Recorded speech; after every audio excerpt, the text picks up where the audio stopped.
मेरी 11वीं क्लास के बच्चों, अगर आपने साल भर पढ़ाई नहीं की है तो टेंशन लेने वाली बात नहीं है, क्योंकि मैं दिनेश आ चुका हूं, अरिविहान की टीम आ चुकी है आपको पूरी दोनों किताबों का निचोड़ लेकर के। अगर आपने इन 100 प्रश्नों को तैयार नहीं किया तो मान लो आपका पेपर बिगड़ने वाला है। तो बच्चों, मैंने अब 100 प्रश्न आपको दे दिए हैं।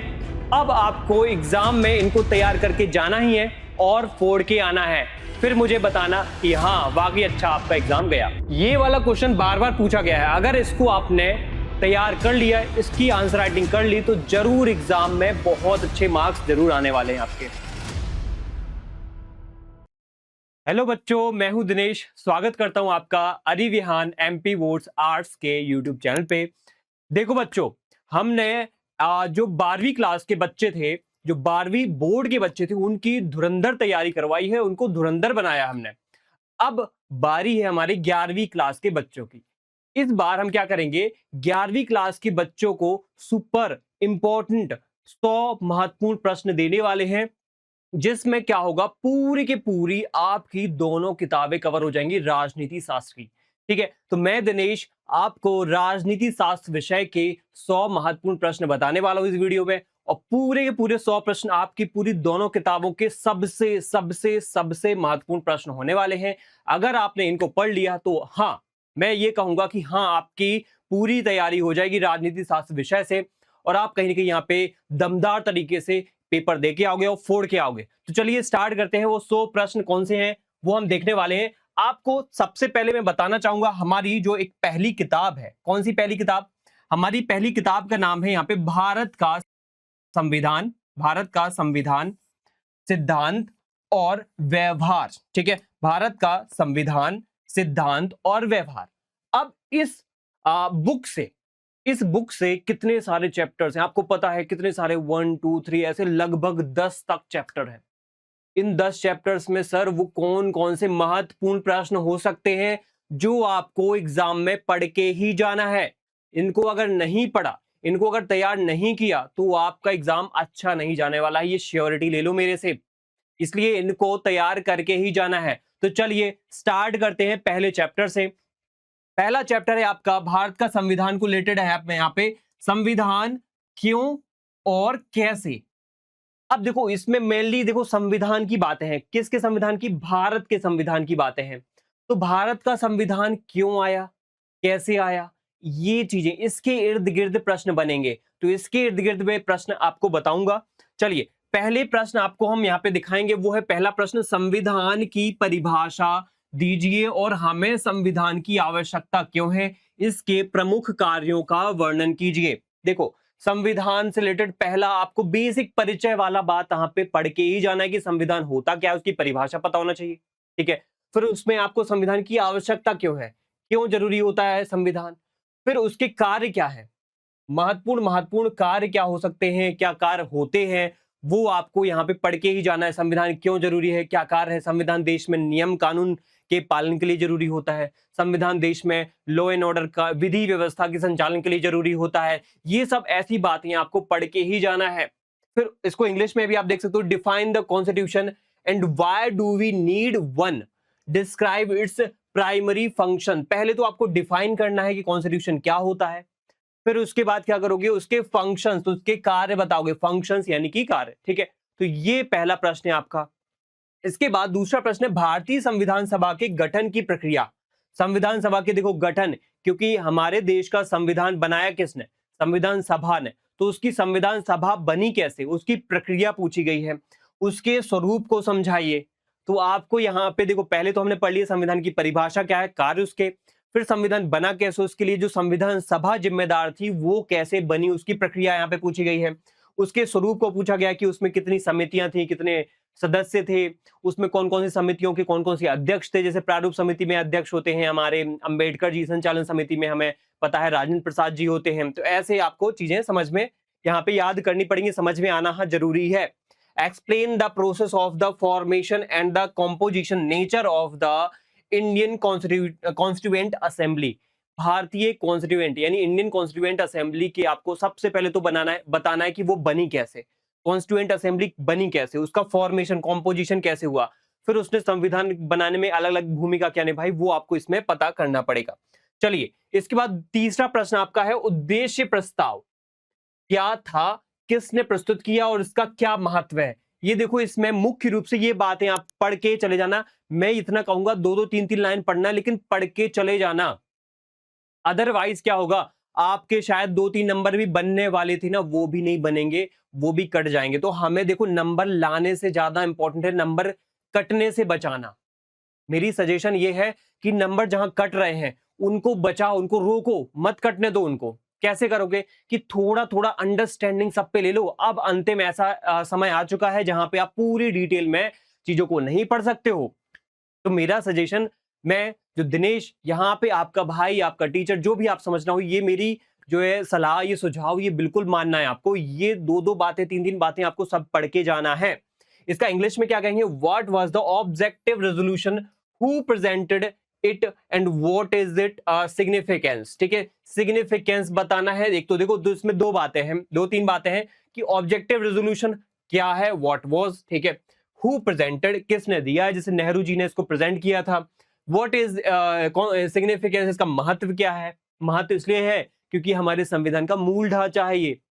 ठीक है, ये बेसिक बेसिक बात है, थोड़ा थोड़ा आप पढ़ के 2-3 लाइन पढ़ के जाओगे तो डेफिनेटली नंबर कटने से बचेंगे, रुकेंगे।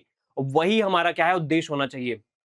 जितने ज्यादा हमने नंबर कटने से रोक लिए, वही हमारा अच्छा स्कोर क्या है यहाँ पे ला देगा। क्योंकि आपको पता है 11वीं के बाद है 12वीं बोर्ड एग्जाम। ठीक है, वहां पे आपको अगर अच्छे से परफॉर्म करना है तो ये बेसिक बातें तो आपको पढ़ के जाना है। क्यों ऐसा, क्यों सर, 11वीं में अगर हमने बेसिक बातें ये पढ़ ली ना, तो क्योंकि 12वीं की जो राजनीति है ना, वो साधारण नहीं है, बहुत टफ है, विदेश अंतरराष्ट्रीय संगठन है उसमें। तो इसलिए इन चीजों को समझ लेंगे ना हम, तभी 12वीं की राजनीति हमें बहुत अच्छे समझ में आएगी। इसलिए इनको पढ़ के ही जाना है आपको। चलो, साल भर नहीं पढ़ा तो कम से कम इस अंतिम महीने, अंतिम कुछ दिनों में, अंतिम कुछ हफ्तों में आपको पढ़ ही लेना है इनको। ठीक है, फिर उसके बाद है प्रश्न नंबर 4, भारतीय संविधान उधार का थैला है। देखो, हमने बहुत सारे देशों से संविधान की कई सारी बातें उधार के रूप में ली है। आयरलैंड, रूस, ब्रिटेन, अमेरिका, जापान। ठीक है, क्या चीन से भी ली है क्या? नहीं, चीन से नहीं ली है। ठीक है, और कौन कौन से देशों से ली है हमने अलग अलग चीजें, बताओ मुझे कमेंट में। ये सभी बच्चे जो भी हमारा ये वीडियो देख रहे हैं, मुझे कमेंट में बताओ कि हमारे भारत का संविधान उधार का थैला है। क्यों है? क्योंकि हमने अलग अलग देशों से क्या है, चीजें ली है, संविधान में प्रावधान लिए हैं, कहीं से मौलिक अधिकार लिए हैं, कहीं से नीति निर्देशक तत्व लिए हैं, कहीं से हमने आपातकाल के कानून लिए हैं। तो वो सब बातें हमने जब ली है तो इसलिए उसको उधार का थैला बोलते हैं। और अब ये बताओगे कि सभी की सभी चीजें हमने कहां कहां से ली है, वो आप कमेंट में बताना है। ठीक है, तो ये हमारा क्वेश्चन नंबर 4 है। इस कथन के संदर्भ में भारतीय संविधान के विभिन्न विदेशी स्रोतों का वर्णन करना है। वही बात आपसे मैंने पूछी कमेंट में लिखने को। Indian constitution is the bag of borrowings, borrowing का बैग है ये, उधार का थैला है। In the context of this statement describe the various foreign sources of the Indian constitution. तो ये आपको यहाँ पे बताना पड़ेगा कि फॉरेन कौन कौन से सोर्सेस हैं जहां से हमने इंडियन कॉन्स्टिट्यूशन में चीजें ली हैं। चलो, अब 5वें नंबर का प्रश्न क्या है, भारतीय संविधान एक जीवंत दस्तावेज है। ठीक है, जीवंत दस्तावेज है। यह अन्य देशों के संविधानों की तुलना में अधिक सफल क्यों है? एक तो यह है कि ये जीवन दस्तावेज है और ये अन्य देशों के संविधानों सफल है। जैसे पाकिस्तान का देखो, कई बार संविधान बना, टूट गया, नेपाल का बना, टूट गया, कई सारे देशों का साथ में आजाद हुए थे लेकिन साथ में कहीं न कहीं यहाँ पे संविधान को संचालित नहीं कर पाए, सफल नहीं बना पाए, लेकिन ये हमारा रहा है सफल। ठीक है, why is the Indian Constitution called a living document and why is it considered more successful compared to the constitutions of other countries? ठीक है, ये हमें पता चल गया। प्रश्न नंबर 6 क्या है, संविधान सरकार की शक्तियों को कैसे सीमित करता है, उदाहरण सहित समझाइए। संविधान हमारे अधिकारों को देता है, सरकार को तानाशाह बनने से रोकता है। तो ये सब बातें क्या है, जरूरी है संविधान होना। इसलिए सरकार को क्या करता है, शक्तियों को नियंत्रित करता है, ये सीमित करता है ये। ठीक है, how does the constitution limits the power of the government, explain with example. Example के साथ देना है आपको। जैसे इंदिरा गांधी ने एक जमाने में आपातकाल लगा दिया था तो सरकार कितनी हावी हो गई थी। तो संविधान के अंतर्गत नियम है कि हमारे 5 साल 6 साल में चुनाव होगा, आपातकाल भी लगा है तो उसमें आपको बार बार संसद से अनुमति लेनी पड़ेगी आपातकाल को आगे लगाए रखने के लिए। ठीक है, तो वो चीज क्या है, कहीं ना कहीं संविधान में लिखी हुई बातें सरकार को क्या करती हैं, रोकती हैं कुछ बुरा काम करने से, कोई गलत गतिविधि करने से। सरकार को मन में आ गया कि मुझे तो है ना, हमें देश में चुनाव ही नहीं करवाना, हमारी सरकार रहेगी। मान लो कोई प्रधानमंत्री, कोई मुख्यमंत्री कहता है ऐसा, तो ऐसा नहीं हो सकता, संविधान रोकता है ऐसा, ठीक है। तो ये सब बातें आपको यहाँ पे बतानी पड़ेंगी इसमें। अब देखते हैं अध्याय नंबर 2 में। अध्याय नंबर 2, भारतीय संविधान में अधिकार बताना है आपको। क्या बताना है? भारतीय संविधान में अधिकार, वो अधिकार जिस वजह से हम और आप जिंदा हैं, इससे रिलेटेड आपको चीजें कौन कौन सी पढ़ के जाना है। क्यों पढ़ के जाना है? क्योंकि ये सबसे महत्वपूर्ण टॉपिक यही है। अध्याय 2 बहुत इंपॉर्टेंट है, उससे प्रश्न आपको अगर ज्यादातर आएंगे तो अधिकारों को रिलेटेड ही आएंगे। जैसे मौलिक अधिकार, प्रश्न नंबर आप यहाँ पे 7 देखेंगे। हम एक सीरीज में चल रहे हैं, हम 100 प्रश्न करेंगे, तो यहाँ पे नंबरिंग जो है ना 100 तक रहेगी। उसमें अध्याय बीच में आपको चैप्टर वाइज हम चीजें बता देंगे, ठीक है। तो परेशान नहीं होना है, चैप्टर आपको अब समझ में आ गया, दूसरा चैप्टर स्टार्ट हो चुका है, उसके हम अब प्रश्न करेंगे। प्रश्न नंबर 7वां देखें एक प्रकार से, तो मौलिक अधिकारों से आप क्या समझते हैं? भारतीय संविधान में वर्णित सभी मौलिक अधिकारों को संक्षेप में वर्णन कीजिए। तो ये वाला प्रश्न आप इसको तैयार करके जाओगे ही जाओगे। क्या होते हैं ये मौलिक अधिकार, और संविधान में मौलिक अधिकार कौन कौन से हैं, उनका संक्षेप में वर्णन, ठीक है। What do you understand by fundamental rights? Briefly describe all fundamental rights mentioned in the Indian Constitution. ठीक है, तो ये करके जाओगे। उसके बाद अधिकारों का घोषणा पत्र, बिल ऑफ राइट्स क्या है, इसके महत्व पर प्रकाश डालना है आपको। What is the bill of rights? Highlight its importance. ठीक है, अधिकारों का घोषणा पत्र, बिल ऑफ राइट्स, ये अमेरिका का कॉन्सेप्ट है, अमेरिका में आया था ये। फिर भारत ने इसको क्या है अपने देश में भी इसको क्या ले लिया, अडॉप्ट कर लिया, इसको अपने देश में भी, अपने संविधान में भी डाल दिया, इस प्रावधान को, बिल ऑफ राइट को। उसी को हम बोलते हैं फंडामेंटल राइट्स। वो कहते हैं बिल ऑफ राइट अमेरिका में, हम कहते हैं, भारत के लोग कहते हैं फंडामेंटल राइट, यानी मौलिक अधिकार कहते हैं। तो इस बात को हमें समझ के जाना है, ये बिल ऑफ राइट है क्या, ये अमेरिका, ऐसा लिखेंगे बिल ऑफ राइट, ये अमेरिका का एक क्या है, अवधारणा है। ये भारत ने 1950 में जब संविधान लागू हुआ तब इसको हमने देश में भी लागू कर दिया, ठीक है। तो ये सब बातें आप संविधान की इस तरीके से लिखोगे, ये बिल ऑफ राइट को लेकर के, अधिकारों को घोषणा को लेकर के, फिर उसके महत्व को भी यहाँ पे लिखोगे, क्या महत्व है, अगर ये अधिकार ना हो तो हमारा जीवन चल पाएगा क्या। तो वही सब बातें लिखनी कि जीवन का अधिकार, धर्म का अधिकार, शिक्षा का अधिकार, स्वास्थ्य का अधिकार, स्वतंत्रता का अधिकार, समानता का अधिकार, ये सब इन्हीं वजह से, इन सब की वजह से मिला हुआ है हमें, ठीक है। इसके बाद है संवैधानिक उपचारों के अधिकारों को डॉक्टर अंबेडकर ने, ठीक है, सीधा लिखा है, अंबेडकर ने क्या कहा है, संविधान का हृदय और आत्मा कहा है, ठीक है, हार्ट एंड सोल, ठीक है। क्या कहा है doctor Ambedkar? Why did doctor Ambedkar call the right to constitutional remedies? Constitutional remedies मतलब संवैधानिक उपचारों का अधिकार। Heart and soul of the constitution explain. हमारे देश के संविधान को बनाने वाले डॉक्टर अंबेडकर, ठीक है, फाउंडिंग मेंबर कहलाते हैं वो, फाउंडिंग फादर कहलाते कॉन्स्टिट्यूशन के। तो उनको यहाँ पे उनकी एक बहुत बड़ी लाइन है, heart and soul of the constitution is constitutional remedies. Constitutional remedies क्या होती है? वही आर्टिकल 32 में लिखा है ना, संवैधानिक उपचारों का अधिकार। रिट, वही रिट जो 5 प्रकार की रिट है, परमादेश, बंदी प्रत्यक्षीकरण, ठीक है, उत्प्रेषण, ठीक है, प्रतिषेध और अधिकार प्रक्षा। यही सब इसमें पढ़ के जाना है, यही सब आपको बताना है, डिटेल में आप लिखोगे इसको, ठीक है। चलो, अब इसके बाद है 10वें नंबर का प्रश्न, मौलिक अधिकारों और राज्य के नीति निर्देशक तत्वों के मुख्य अंतर स्पष्ट करना है। यहाँ पे मौलिक अधिकारों और राज्य के नीति निर्देशक तत्वों के बीच में आपको डिटेल में यहाँ पे अंतर बताना है, क्या अंतर हो सकता है, ठीक है। State the main differences between fundamental rights and the directive principle of state policy. देखो मौलिक अधिकार क्या होते हैं, देखो मौलिक अधिकार राज्य के लिए नकारात्मक होते हैं, नीति निर्देशक तत्व राज्य के लिए सकारात्मक होते हैं। मौलिक अधिकार देश के नागरिकों के लिए होते हैं, देश की जनता के लिए होते हैं, और नीति निर्देशक तत्व देश की सरकार के लिए होते हैं, राज्य की सरकार के लिए होते हैं, उनके अधिकार होते हैं, ठीक है। मौलिक अधिकार हमारे देश के सुप्रीम कोर्ट के द्वारा लागू वो सुरक्षित किए जाते हैं, रक्षा की जाती है।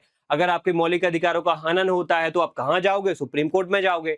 लेकिन अगर नीति निर्देशक तत्व में कोई दिक्कत आती है तो सुप्रीम कोर्ट नहीं जा सकते भैया। आई बात समझ में? ओके, ये बात आपको पता होना चाहिए। फिर अगला प्रश्न यहाँ पे, भारतीय संविधान में वर्णित धार्मिक स्वतंत्रता के अधिकार की सीमाओं का उल्लेख कीजिए। Mention the limitation of the rights to freedom of religion as described in the Indian constitution.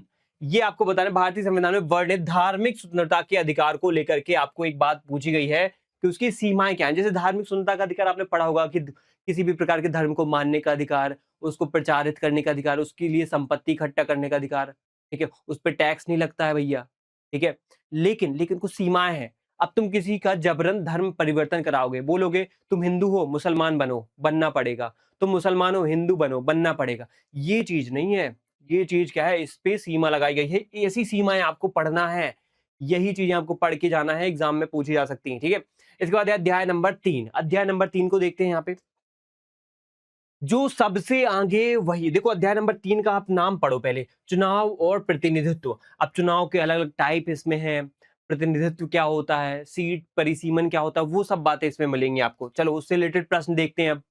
जो सबसे आगे वही जीते, एफपीटीपी मतलब first past the post system, first past the post system या प्रणाली, समान अनुपातिक प्रणाली, समान अनुपातिक प्रतिनिधित्व प्रणाली यानी पी जो है प्रोपोर्शनल रिप्रेजेंटेशन।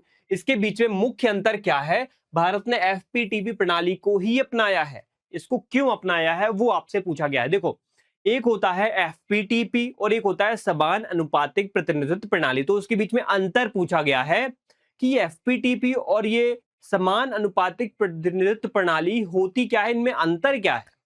और दूसरी बात ये पूछ गई कि इसमें जो एफपीटीपी वाला कॉन्सेप्ट है ना, यही भारत ने अपनाया है प्रधानमंत्री के चुनाव, मतलब हमारे देश में सांसदों के चुनाव में, विधायकों के चुनाव में, राज्य सरकार केंद्र सरकार जब बनती है ना, तो इसी प्रणाली के माध्यम से बनती है। ठीक है, तो ये आपको पता होना चाहिए।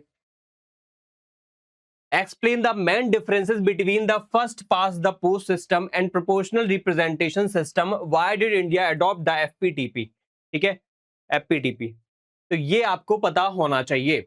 ये क्या है, इसमें प्रश्न यहां पे आपको पूछा जा सकता है। चलो इसके बाद है प्रश्न नंबर 13। क्या लिखा है, पृथक निर्वाचक मंडल, क्या लिखा है, पृथक निर्वाचक मंडल और आरक्षित निर्वाचन क्षेत्र में क्या अंतर है, भारतीय संविधान ने किसे स्वीकार किया है और क्यों, किसे स्वीकार किया है भारत ने, ये आपको बताना है। ये और इनके बीच में अंतर क्या होता है, what is the difference between separate electorate and the reserved constituencies, which one did the Indian constitution accept and why.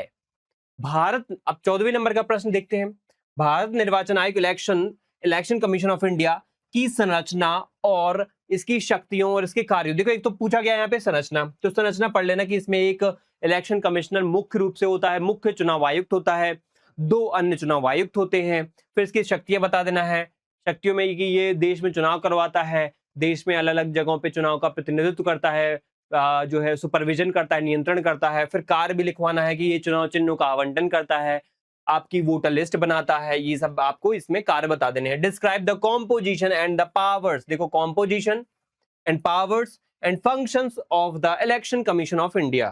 ठीक है, चलिए इसके बाद प्रश्न नंबर 15, निर्वाचन क्षेत्रों के परिसीमन, डिलिमिटेशन से आप क्या समझते हैं, परिसीमन आयोग का गठन कैसे होता है। परिसीमन आयोग ये वही आयोग है जो देश में बताता है कि किस राज्य में किस जगह पे कितनी सीट होंगी, विधानसभा की सीट, लोकसभा की सीट, वही सांसद और विधायकों की सीट होती ना, वो जहां से कोई विधायक चुना जाता है, जहां से कोई सांसद चुना जाता है, तो वो परिसीमन आयोग होता है, वो करता है ऐसा परिसीमन। ठीक है, what do you understand by the delimitation of constitutions या कॉन्स्टिट्यूएंसीज, कॉन्स्टिट्यूएंसीज को हम सीट भी बोल सकते हैं, सीट ऐसा सीट बोल सकते हैं। How is the delimitation commission constituted, कि इस तरीके से ये क्या करता है। पहले तो ये पूछा गया कि अंडरस्टैंड क्या करते हो आप, मतलब इसे समझते क्या हो, ये डिलिमिटेशन ऑफ द कॉन्स्टिट्यूएंसीज जो होती हैं ये क्या होती हैं, इसकी व्यवस्था क्या होती है, ये आपको बताना पड़ेगा। फिर आपको यहाँ पे बताना पड़ेगा डिलिमिटेशन कमीशन कैसे बनता है। फिर अगला क्वेश्चन है, भारतीय चुनाव प्रणाली में सुधार के लिए किन्हीं 3 सुझावों या प्रस्तावों की विवेचना कीजिए। प्रश्न नंबर 16 में क्या लिखा है, चुनाव प्रणाली की यहाँ पे सुधार, 3 सुझाव और उसके प्रस्तावों की विवेचना। Discuss any 3 suggestions of proposal for reforms in the Indian electoral systems. ठीक है, ये आपसे यहाँ पे पूछा गया है। चलिए अब आता है अध्याय नंबर 4। अध्याय नंबर 4 कार्यपालिका से क्या प्रश्न बने हैं देखते हैं इसको। ठीक है, एग्जीक्यूटिव कहते हैं इसको इंग्लिश में। चलिए मेरे हिंदी मीडियम के बच्चे और मेरे प्यारे से हिंदी मीडियम के बच्चे और मेरे प्यारे से इंग्लिश मीडियम के बच्चे, सबको यहाँ पे इन प्रश्नों को यहाँ पे तैयार करके रखना है। एग्जाम आएगा उसके 2-3 दिन पहले आपको बस रिवाइज कर लेना है, इनको पहले से आंसर तैयार रखना, रिवाइज कर लेना। उसके बाद क्या होगा, उसके बाद आपको जब ये पेपर में एक आध क्वेश्चन इसका आएगा, एक आध क्या पूरे ही आएगा, आ जाएंगे। ठीक है, कोई ना कोई क्वेश्चन तो आ ही जाएगा, कोई ना कोई का मतलब ये है कि हर एक चैप्टर का कोई ना कोई क्वेश्चन तो आपको मिलने ही वाला है। और उसका आंसर अगर आपके पास पहले से तैयार है और पहले से तैयार है, याद है, लिखा हुआ है, लिख के प्रैक्टिस किए, तो डेफिनेटली आप यहाँ पे बहुत अच्छा स्कोर करके लाओगे, नंबर कटने से बच जाएंगे यहाँ पे। ठीक है, इसके बाद है कार्यपालिका का 17वां नंबर का क्वेश्चन। कार्यपालिका से आप क्या समझते हैं? राजनीतिक और स्थायी कार्यपालिका में अंतर स्पष्ट करना है। अंतर क्या हो सकता है? What do you understand by the executive? Explain the differences between political and permanent executive. Political and permanent executive के बीच में डिफरेंस बताना है। 18वें नंबर का प्रश्न है, अध्यक्षात्मक और संसदीय कार्यपालिका के बीच में प्रमुख अंतरों को वर्णन कीजिए। Describe the key differences between the presidential and parliamentary executive system। आपको यहाँ पे डिफरेंसेस बताने हैं। ठीक है, अध्यक्षात्मक, जैसे हमारे अमेरिका में आप जाओगे तो अमेरिका में मिलेगी अध्यक्षात्मक प्रणाली। अब भारत में देखो तो संसदीय प्रणाली, अमेरिका में बोलोगे तो प्रेसिडेंशियल सिस्टम, भारत में मिलेगा आपको पार्लियामेंट्री सिस्टम। तो ये होता क्या है, क्या अंतर है, ये सब आपको पढ़ना है, यहाँ पे पढ़ के जाना है। ठीक है, अब 19वें नंबर का प्रश्न यहाँ पे क्या है? 19वें नंबर का प्रश्न है यहाँ पे कि भारत का जो राष्ट्रपति है इसके केवल एक नाम मात्र का प्रधान है। क्या आप इस कथन से सहमत हैं? तर्क दीजिए। भारत के राष्ट्रपति की शक्तियों की व्याख्या कीजिए। मतलब ये क्या कहा जा रहा है कि भारत का जो राष्ट्रपति है वो एक नाम मात्र का प्रधान है, मतलब वो बस एक नाम का है।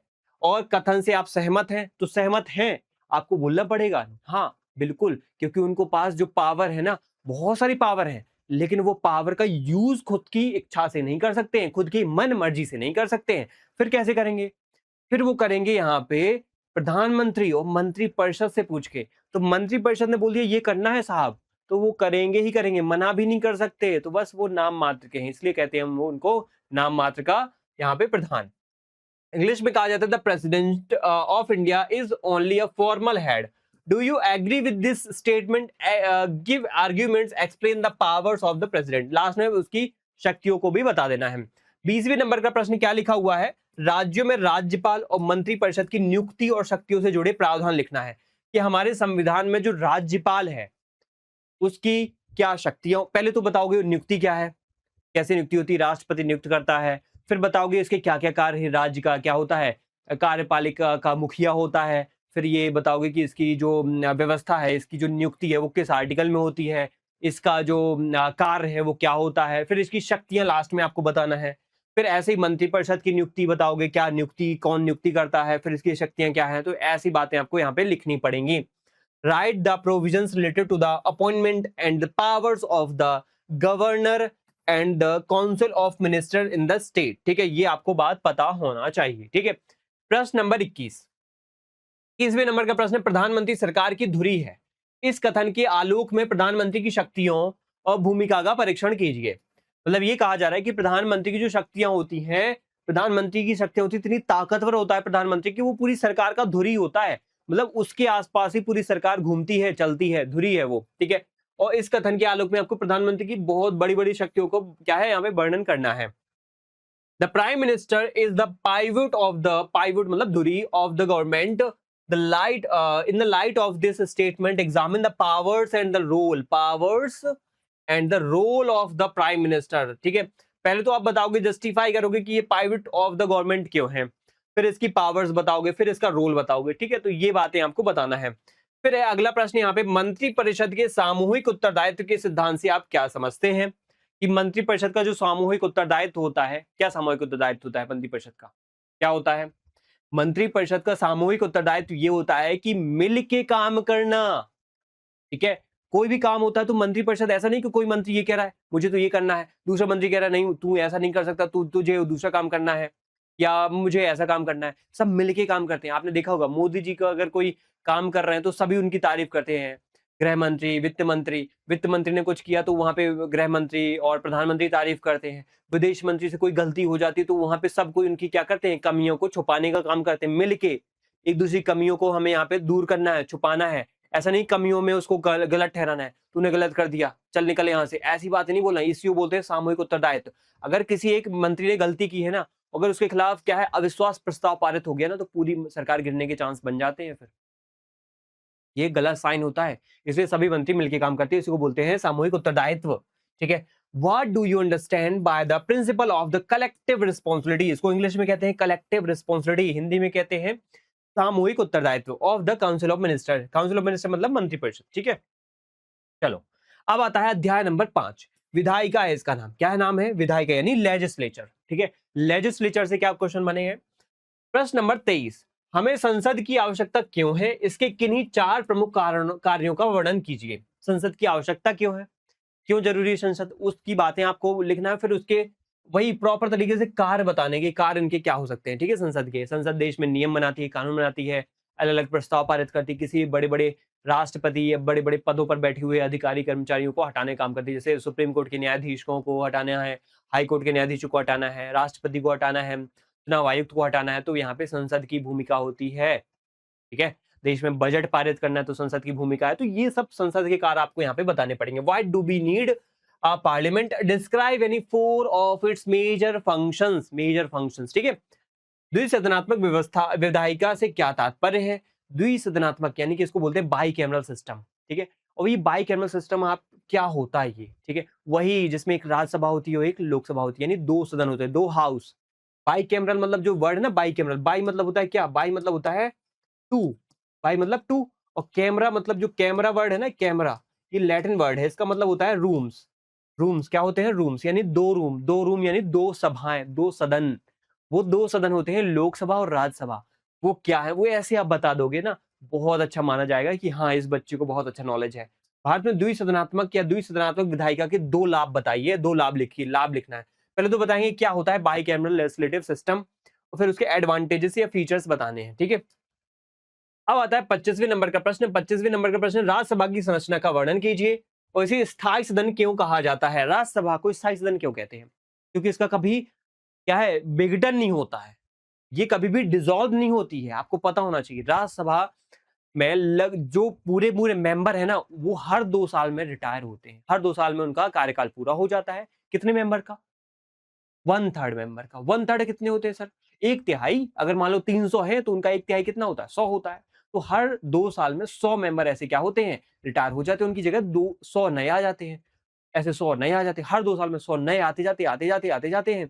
तो ऐसे में वो कभी खत्म ही नहीं होती, तो इसलिए बोलते हैं इसको क्या, इसको बोलते हैं यहाँ पे कभी ना खत्म होने वाला सदन, या फिर यहाँ पे स्थायी सदन कहा जाता है, इसको परमानेंट हाउस कहा जाता है। Describe the composition of the Rajya Sabha, why is it called a permanent house? पहले तो आप बता दोगे ये है क्या, संविधान में इसका आर्टिकल क्या है, इसमें कौन होता है, कितने मेंबर होते हैं, कितने सीट हैं, कहाँ इसका हेडक्वार्टर है, ठीक है, वो सब आप बता दोगे, ठीक है। फिर बताओगे इसका मुख्य रूप से कि ये, इसको परमानेंट हाउस क्यों कहा जाता है, ठीक है, स्थायी सदन क्यों कहा जाता है, ये बताना है। 26वें नंबर का प्रश्न, लोकसभा राज्यसभा की तुलना में अधिक शक्तिशाली है, इस कथन की पुष्टि के लिए कोई 3 तर्क देना है आपको। लोकसभा ज्यादा पावरफुल है, राज्यसभा कम पावरफुल है, ऐसा क्यों, क्या वजह हो सकती है? लोकसभा के पास ऐसी कौन सी शक्तियां हैं जो राज्यसभा के पास नहीं है? वही शक्तियां आप स्पेसिफिकली लिख दोगे। जैसे लोकसभा बजट बनाने में सबसे पहली भूमिका निभाती है, बजट जो पास होता है वो लोकसभा से ही पास होता है, बिना लोकसभा की अनुमति या पास किए राज्यसभा में जा ही नहीं सकता। जब जाएगा नहीं तो राज्यसभा की क्या शक्ति हो गई? लोकसभा से होता है। उसके अलावा लोकसभा का जो स्पीकर होता है वो बहुत ताकतवर होता है। उसके अलावा लोकसभा का जो सरकार हमारे देश में बनती है तो वो कहाँ से बनती है?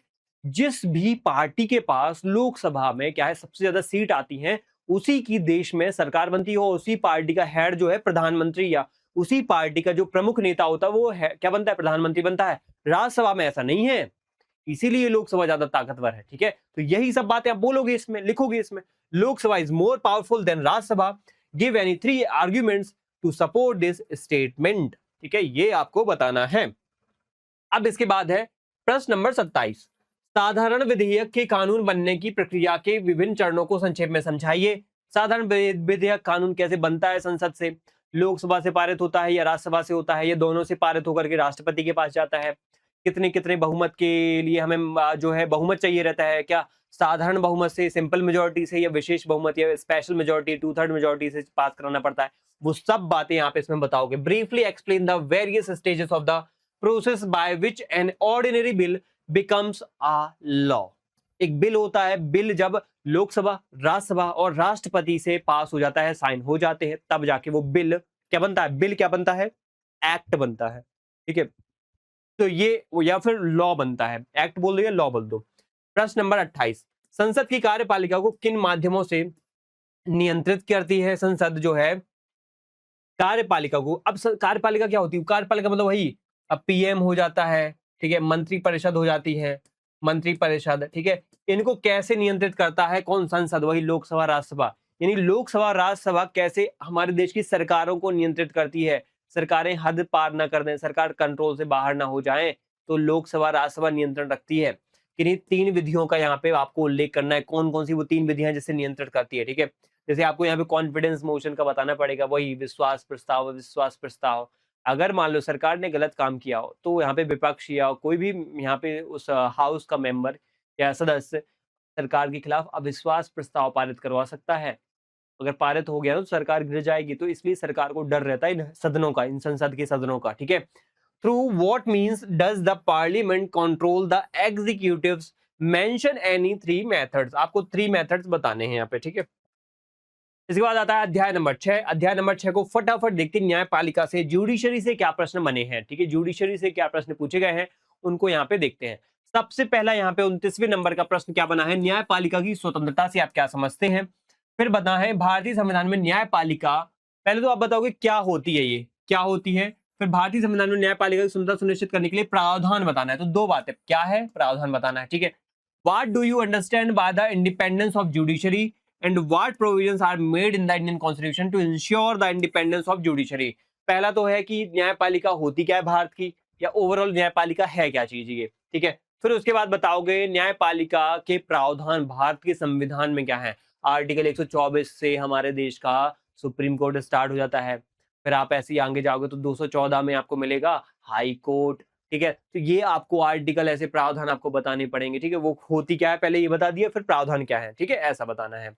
प्रश्न नंबर 30वां क्या है? भारत के सर्वोच्च न्यायालय के क्षेत्राधिकार का वर्णन करना है आपको।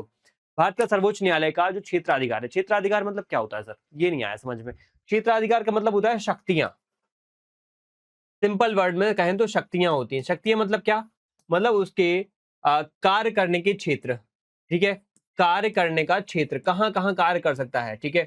जैसे सुप्रीम कोर्ट का कार्य करने का क्षेत्र पूरे देश भर में है, वो देश के हर एक मामलों में क्या कर सकता है?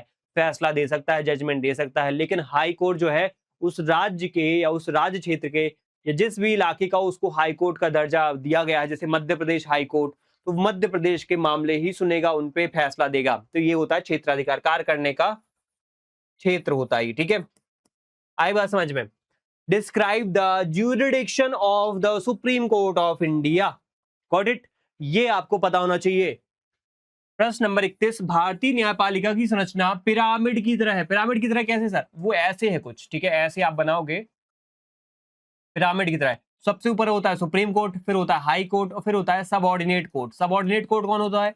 वही जिला के न्यायालय, तहसील के न्यायालय, ठीक है, आपके छोटे छोटे न्यायालय। फिर उससे बड़ा होता है हाई कोर्ट जो कि पूरे राज्य का होता है। फिर होता है सुप्रीम कोर्ट जो सबसे ऊपर होता है। तो इसलिए सुप्रीम कोर्ट एक है, इसलिए वो छोटा है, यहाँ पे कोना त्रिकोण बन गया। फिर थोड़ा सा ज्यादा संख्या हो जाती है हाई कोर्ट की, और सबसे ज्यादा संख्या हो जाती है सबऑर्डिनेट कोर्ट जो जिला या तहसील में है। तो ये पिरामिड स्ट्रक्चर है हमारे देश में, ठीक है। एकीकृत न्यायपालिका है। तो इस कथन की व्याख्या करना है आपको, व्याख्या, ये ऐसा क्यों है ये आपको समझाना है। तो आप बताओगे देश में सुप्रीम कोर्ट है, हाई कोर्ट है, फिर ऐसा पिरामिड बना देना, फिर सबऑर्डिनेट कोर्ट बता देना, फिर ऊपर एक सुप्रीम कोर्ट एक ही है, हाई कोर्ट कई सारे हैं, सबऑर्डिनेट कोर्ट बहुत सारे हजारों हैं। तो इनका इस तरीके से काम करने का तरीका है। क्षेत्राधिकार सबसे कम इसके पास होते हैं, इसके पास थोड़े ज्यादा है, सबसे ज्यादा यहाँ पे सुप्रीम कोर्ट के पास होते हैं, ठीक है। The structure of the Indian judiciary is like a pyramid. Explain this statement. Explain this statement आपको यहाँ पे एक्सप्लेन करना है। 32वें नंबर का प्रश्न, न्याय सक्रियता क्या है? अच्छा, ये न्याय सक्रियता क्या है? न्यायपालिका जब सक्रिय हो जाए कोई काम में, बहुत इंटरेस्ट लेने लग जाए, मुझे ये इसमें फैसला देना है, इस मामले में अपनी टांग अड़ा करके फैसला देना है, जब सुप्रीम कोर्ट या हाई कोर्ट ऐसा काम करने लग जाए तो उसको बोलते हैं न्यायिक सक्रियता, ठीक है। तो जनहित आज का एक इसका एग्जाम्पल है। इसने न्यायपालिका को जन उन्मुख बनाने में कैसे मदद की। मतलब ओवरऑल ये अच्छी बात है, ऐसा नहीं है, बुरी बात नहीं होती है न्याय सक्रियता। कभी कभार कुछ मामले ऐसे होते हैं जो सुप्रीम कोर्ट में नहीं जा पाते, कुछ मामले ऐसे होते कोई केस नहीं कर पाता क्योंकि फीस बहुत ज्यादा है। ऐसे में क्या होता है, सुप्रीम कोर्ट खुद चला जाता है उनके पास कि तुम लोग यहाँ पे अगर केस नहीं दायर कर सकते हो तो हम क्या करते हैं, तुम्हारी बात को खुद ही एक्सेप्ट कर लेते हैं, खुद ही तुम्हारे उसमें अपने पास उसको बुला लेते हैं और उस पर फैसला दे देंगे। तो उसको बोलते हैं न्यायिक सक्रियता। और ये खासतौर पर संसद के कानूनों में होती है। जब संसद कोई बुरा कानून बना देती है ना, तो हमारे देश की न्यायपालिका उसमें सक्रियता दिखाकर उस कानून को रोकने का काम करती है, ठीक है। तो ये बात आपको पता होना चाहिए। What is the judicial activism and how has public interest litigation PIL helped in making of the judiciary people oriented? कैसे पीपल ओरिएंटेड बनेगी ये आपको बताना है। और PIL क्या होती है? PIL जैसे पब्लिक इंटरेस्ट में कोई काम है ना, मान लो कहीं पे पेड़ काटे जा रहे हैं बहुत बड़ी संख्या में, कोई शहर के अरावली के पेड़ काटे जा रहे थे, कोई जंगल के पेड़ काटे जा रहे थे, तो उससे क्या है नुकसान? एक का है क्या? सबका है, सबका है नुकसान है, पूरे शहर का, पूरे राज्य का नुकसान है। तो ऐसे में क्या करता है सुप्रीम कोर्ट में, कोई पिटीशन लगा देता है कि देखो ये सबके लिए नुकसानदायक चीज हो रही है, तो उसको पेड़ काटने से रोकना चाहिए। तो सुप्रीम कोर्ट उसमें फैसला देता है।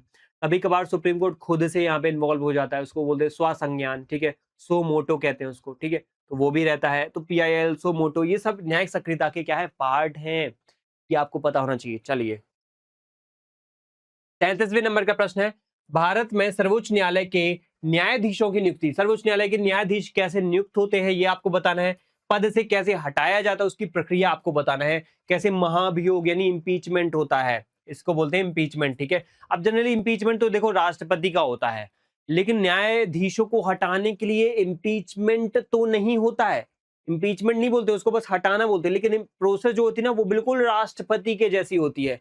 जैसे राष्ट्रपति को हटाया जाता है ना, वही प्रस्ताव पारित करके, वही तरीका होता है, प्रक्रिया होती है, वही सेम प्रक्रिया यहाँ पे न्यायाधीशों के लिए होती है, सुप्रीम कोर्ट के न्यायाधीशों के लिए, ठीक है। तो ये प्रक्रिया यहाँ पे देखी जाती है। Briefly describe the process of the appointment and removal of the supreme court जजेस इन इंडिया।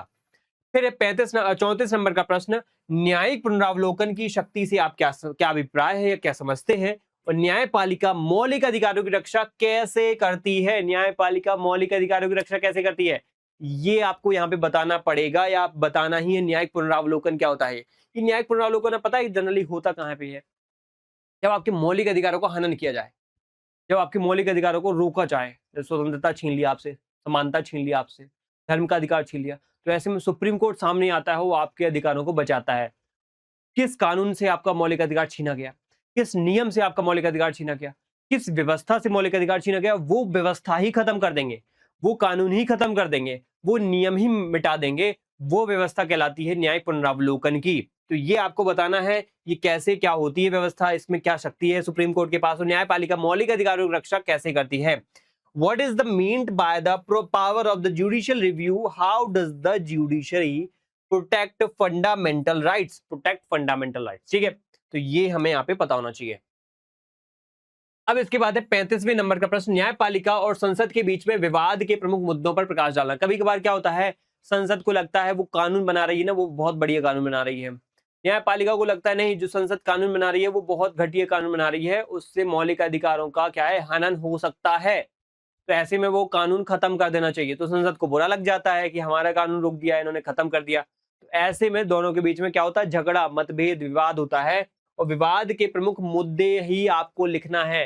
पहला तो हम ऐसे कानून वाले मुद्दे लिख देंगे, मौलिक अधिकार वाले मुद्दे लिख देंगे, मौलिक ढांचे वाले मुद्दे लिख देंगे, ठीक है। तो ऐसी बातें आप यहाँ पे बताओगे। Highlight the major issue of the conflict between the judiciary, judiciary के बीच में और हमारे देश की पार्लियामेंट के बीच में क्या होते हैं, जब कन्फ्लिक्ट होते हैं तो वो कन्फ्लिक्ट के जो मेजर इश्यूज हैं, बड़े बड़े मुद्दे हैं, वो आपको यहाँ पे लिखना है, ठीक है। इसके बाद है अध्याय नंबर 7। अध्याय नंबर 7 से देखते हैं फटाफट, हमारी जो पहली किताब है वो चल रही है अभी।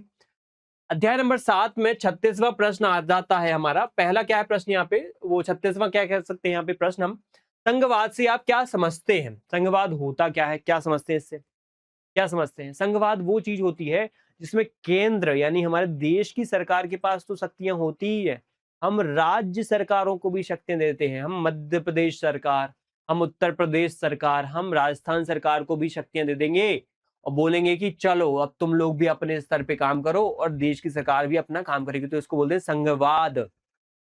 शक्तियों का बंटवारा ही कहलाता है संघवाद। यही आपको ऐसे बताना है प्रॉपर तरीके से। भारतीय संघवाद की किन्हीं 3 प्रमुख विशेषताओं को लिखोगे। विशेषताएं क्या होती है संघवाद में? तो भारत में क्या है, संघवाद अर्ध संघात्मक व्यवस्था है, अर्ध संघवाद है, पूरी तरीके से संघवाद नहीं है, क्योंकि केंद्र के पास ज्यादा शक्तियां होती है यहाँ पे, ठीक है। What do you understand by the federalism? Describe any 3 main features of Indian federalism. देखो यहाँ पे आपको पहले तो बता रहे फेडरलिज्म होता क्या है, ठीक है। इंटर स्टेट या स्टेट सेंटर के बीच में रिलेशंस को ही हम फेडरलिज्म में देखते हैं। फिर उसके बाद आपको बताने हैं इंडियन फेडरलिज्म का फीचर। तो जैसे क्वासी फेडरलिज्म बोलते हैं ना उसको, अर्ध संघात्मक व्यवस्था, वही व्यवस्था हमारे देश में है, उसको डिटेल में लिखोगे यहाँ पे। अगर मान लो 2 मार्क्स में या 3 मार्क्स में आए तो आप यहाँ पे थोड़ा सा शॉर्ट में लिख देना, छोटा लिख देना, क्या पता इतना ही आ जाए कि भारत में संघात्मक व्यवस्था जो है वो कैसी है, किस प्रकृति की है। तो आप बोलोगे अर्ध संघात्मक व्यवस्था है उसकी प्रकृति, तो वो आपको 2 या 1 नंबर में मिल जाएगा। कभी कभार इसको डिटेल में भी पूछ सकते हैं, वो दीर्घ उत्तरीय में भी पूछ सकते हैं, तो आपको उसमें भी लिखना आना चाहिए। अब 37वें नंबर का प्रश्न, भारतीय संविधान में शक्तियों का विभाजन किस प्रकार किया जाता है, किया गया, और विभिन्न सूचियों जैसे संघ, राज्य और संवर्ती के आधार पर स्पष्ट करना है इनको। How is the division of power done in the Indian constitution, explain on the basis of different list, union, state and concurrent. इनको आपको क्या है प्रॉपर तरीके से डिफाइन करना है। 38वां नंबर का प्रश्न क्या है, भारतीय संविधान एक सशक्त केंद्रीय सरकार की स्थापना करता है, इस कथन की क्या करना है, पुष्टि करना है, उसके 4 तर्क देना है। देखो ये प्रश्न आपको 2 में भी, 3 में भी और 4 में भी देखने को मिल सकते हैं, परेशान नहीं होना है। आपको क्या पता 1 मार्क में भी मिल जाए कि भारत में व्यवस्था जो है किस प्रकार की व्यवस्था है। तो आपको बस यहाँ पे पढ़ लेना है, जितना बोला गया उतना पढ़ लेना है। ये प्रश्न ऐसे हैं कि ये सॉलिड हैं, कहीं पे भी पूछे जा सकते हैं, चाहे 1 शब्द में, चाहे 1 वाक्य में, चाहे 2 नंबर में, चाहे 3 नंबर में, चाहे 4 नंबर में। ठीक है, चाहे टिप्पणी करने को आ जाए, चाहे संक्षिप्त टिप्पणी, चाहे विस्तृत टिप्पणी करने को आ जाए, तो आप सब में लिखने के लिए तैयार रहो। इसलिए पढ़ ही लेना, मैटर करता है आपको पढ़ना, और इसको लिख करके तैयार कर लो, लिख के बिना देखे लिख के तैयार कर लो। कहीं पे भी पूछा जाए, कहीं पे भी आप तैयार रहोगे लिखने में, ये है मेरा यहाँ पे उद्देश्य कहने का। ठीक है, the Indian constitution establishes a strong central government, give any 4 arguments to justify this statement. आपको ये बताना है कि भारतीय संविधान एक सशक्त केंद्रीय सरकार की स्थापना करता है, तो इसकी पुष्टि के 4 तर्क बताना है आपको। ठीक है, 39वां प्रश्न है, राज्यपाल की भूमिका केंद्र राज्यों के बीच में विवाद का मुख्य कारण क्यों रही है, संक्षेप में आपको यहाँ पे समझाना है। Why has the role of the governor been a major cause of dispute between the center and the state? Explain briefly। मतलब यहाँ पे ये कहा गया है कि जो सेंटर और स्टेट के बीच में, केंद्र और राज्य के बीच में विवाद हो जाता है ना, उसमें राज्यपाल एक बहुत बड़ी भूमिका निभाता है। राज्यपाल क्या करता है, विवाद का कारण बन जाता है कभी कभार, क्योंकि देखो राज्यपाल जो है ना वो केंद्र से क्या है नियुक्त होकर आता है, राष्ट्रपति उसको नियुक्त करता है राज्य में। अब राज्य वालों को बुरा लग जाता है, ये केंद्र से आया है और हमारे काम में क्या कर रहा है, टांग अड़ा रहा है, ये पसंद नहीं आता राज्यों को। तो राज्य क्या करते हैं, उस राज्यपाल से लड़ते हैं। जैसे तमिलनाडु में हो रहा है, केरल में हो रहा है, बंगाल में हो रहा है, अब हाल फिलहाल में ऐसा हो रहा है। तो वही चीज आपको यहाँ पे पूछी जा सकती है। एटलीस्ट आपको ये पता होना चाहिए कि राज्यपाल होता कौन है, इसके प्रावधान क्या है, और ये विवाद का मुद्दा क्यों क्यों बनता है। ठीक है, तो बेसिक बात यहाँ पे देख लेना। संघवाद के अंतर्गत केंद्र राज्य संबंधों की विवेचना करना है आपको, केंद्र राज्य संबंध बताना है। संघवाद में यही तो होता है मेनली, केंद्र राज्य संबंध, जैसे केंद्र राज्य के विधायी संबंध, केंद्र राज्य की कार्यपालिका के संबंध, केंद्र राज्य के यहाँ पे प्रशासनिक संबंध, केंद्र राज्य के यहाँ पे आर्थिक संबंध, इन सबको यहाँ पे तैयार कर लेना है आपको। क्या पता वो सिर्फ आर्थिक पूछ ले, सिर्फ सामाजिक राजनीतिक पूछ ले, सिर्फ यहाँ पे न्यायिक पूछ ले, सिर्फ प्रशासनिक पूछ ले, तो कुछ भी आपसे पूछा जा सकता है। तो आप तैयार रखना संघवाद होता क्या है, और अलग अलग जो संबंध है, चाहे आर्थिक हो, राजनीतिक हो, न्यायिक हो, चाहे प्रशासनिक हो, सब तैयार करके रखना है। 41वें नंबर का प्रश्न क्या है यहाँ पे, अवशिष्ट शक्तियां, रेसिड्यूअरी पावर्स क्या है और ये किसके पास होती हैं, उदाहरण सहित समझाइए। देखो ये आपको छोटा सा क्वेश्चन है, आपको बस ये बताना है कि होती क्या है और ये है किसके पास।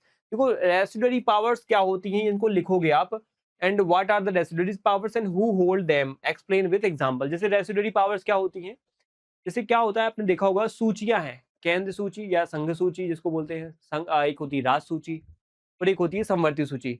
काम बांटे गए हैं इसमें, सूचियों में क्या है, काम रखे गए हैं। अब लेकिन कल के दिन कोई एक नई चीज आ जाए, जैसे मान लो हमारी शिक्षा व्यवस्था हमारे केंद्र के पास भी है, राज्य के पास भी है, यानी संवर्ती सूची में है। पुलिस व्यवस्था सिर्फ राज्य के पास है, केंद्र के पास नहीं है। लेकिन सेना की बात करो तो वो सिर्फ केंद्र के पास है, राज्य के पास नहीं है सेना।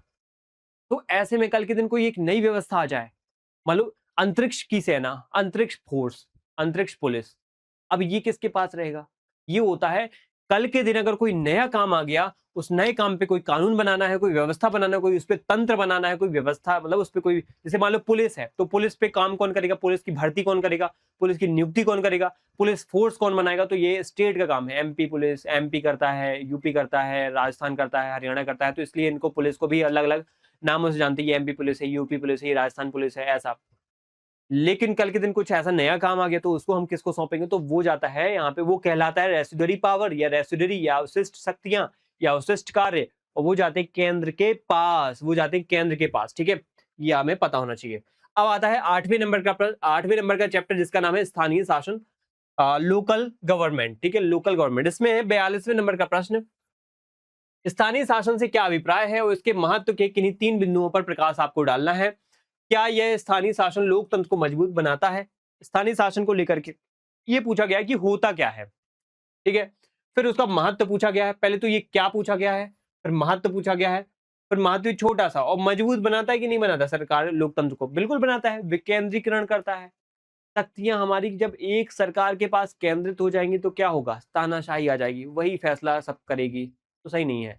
शक्तियां बटी होना चाहिए, तो यहाँ पे तानाशाही नहीं आती है, लोकतंत्र आता है, ठीक है, तो ये जरूरी है। What is meant by local government? Highlight any 3 points of its important. Does this local governance strengthen democracy? तो ये पढ़ लेना है आपको, इसको तैयार कर लेना है।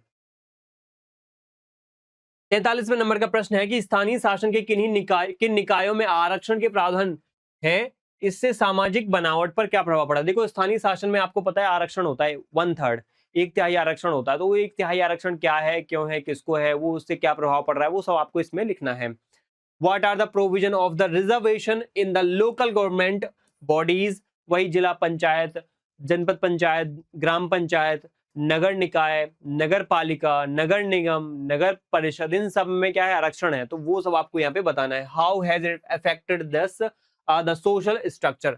44वें नंबर का प्रश्न है, ग्राम पंचायतों के कार्यों का विस्तृत वर्णन करना है। Describe in detail the functions of the gram panchayat.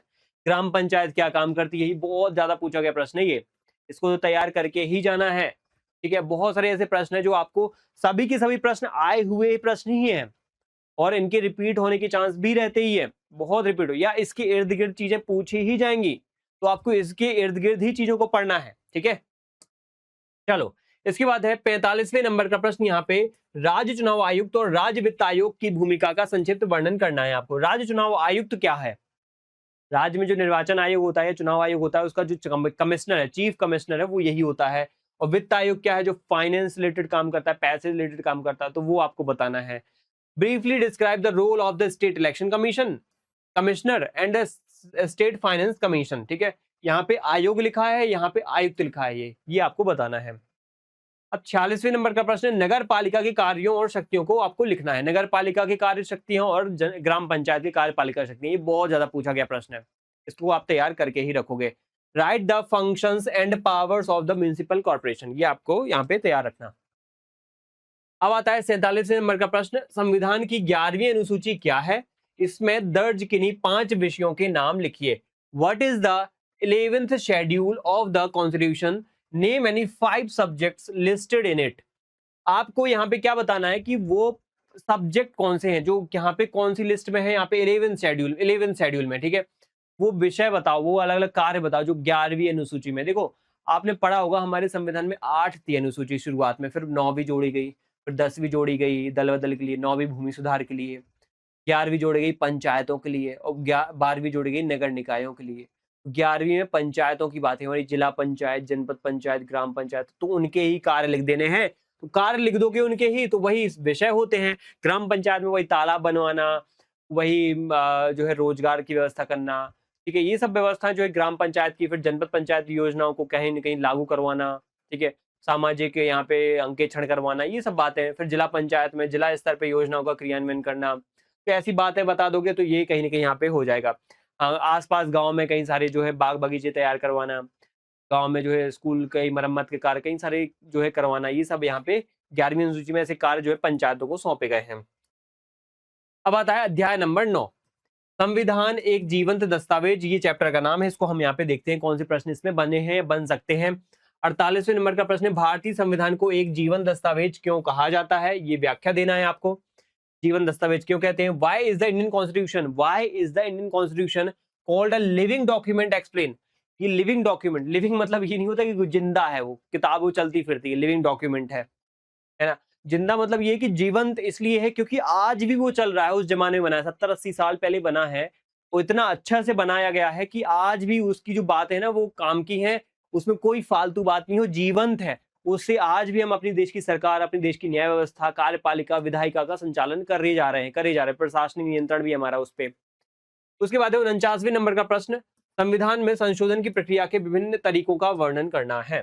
संविधान में संशोधन की प्रक्रिया जो है उसके अलग अलग तरीके क्या है। एक होता है संशोधन जो है साधारण तरीके का संशोधन, एक होता है विशेष बहुमत वाला संशोधन, एक होता है विशेष बहुमत और राज्यों का यहाँ पे क्या लेना पड़ता है, सहमति लेनी पड़ती है आधे से ज्यादा राज्यों की, तो वो और कठिन होता है। तो ये संविधान संशोधन की अलग अलग जो प्रक्रिया है वो आपको यहाँ पे पता होना चाहिए, टाइप्स पता होना चाहिए। 50वें नंबर का प्रश्न, संविधान में लचीलेपन और कठोरता। लचीलेपन मतलब होता है मुलायम और कठोरता मतलब आपको पता है कठोरता यानी हार्डनेस। इसके संतुलन से आप क्या समझते हैं, मतलब हमारे देश का संविधान लचीला भी है यानी आराम से क्या है संशोधित भी हो जाता है, उसमें चेंजेस भी कर लेते हैं, उसमें बदलाव भी कर लेते हैं, लेकिन कठोर भी है, कभी कभार बदलाव संभव भी नहीं होते हैं, बदलाव कर ही नहीं सकते। जैसे मौलिक अधिकार में बदलाव नहीं कर सकते हो आप देश के जैसे मान लो संघ नागरिकता वाले कानूनों में नागरिकता वाले जो प्रावधान है भाग 2 में नागरिकता है, तो उसमें बदलाव कर सकते हो, संशोधन कर सकते हो। और जैसे राज्यों के नाम है, राज्यों की सीमाएं है, उनमें संशोधन कर सकते हो, ठीक है, उनके आर्टिकल्स में संशोधन कर सकते हो, लेकिन मौलिक अधिकार में ऐसे नहीं कर सकते हो, क्योंकि वो क्या है कठोर तरीके से यहाँ पे डाले गए हैं और सुप्रीम कोर्ट ऐसा काम करने से रोकता है अगर कोई बेवजह की बदलाव किए जाए। 51वें नंबर का प्रश्न क्या कह रहा है, 51वें नंबर का देखते हैं, संविधान के बुनियादी ढांचे बेसिक स्ट्रक्चर के सिद्धांत का विश्लेषण करना है आपको और किस मामले में प्रतिपादित किया गया था। वही केशवानंद भारती केस, वो केस पढ़ के जाओगे, केस पढ़ के जाना है 1973 का पूरा, इसमें आंसर में लिख डालना, आपको बहुत अच्छे नंबर मिलेंगे, ठीक है।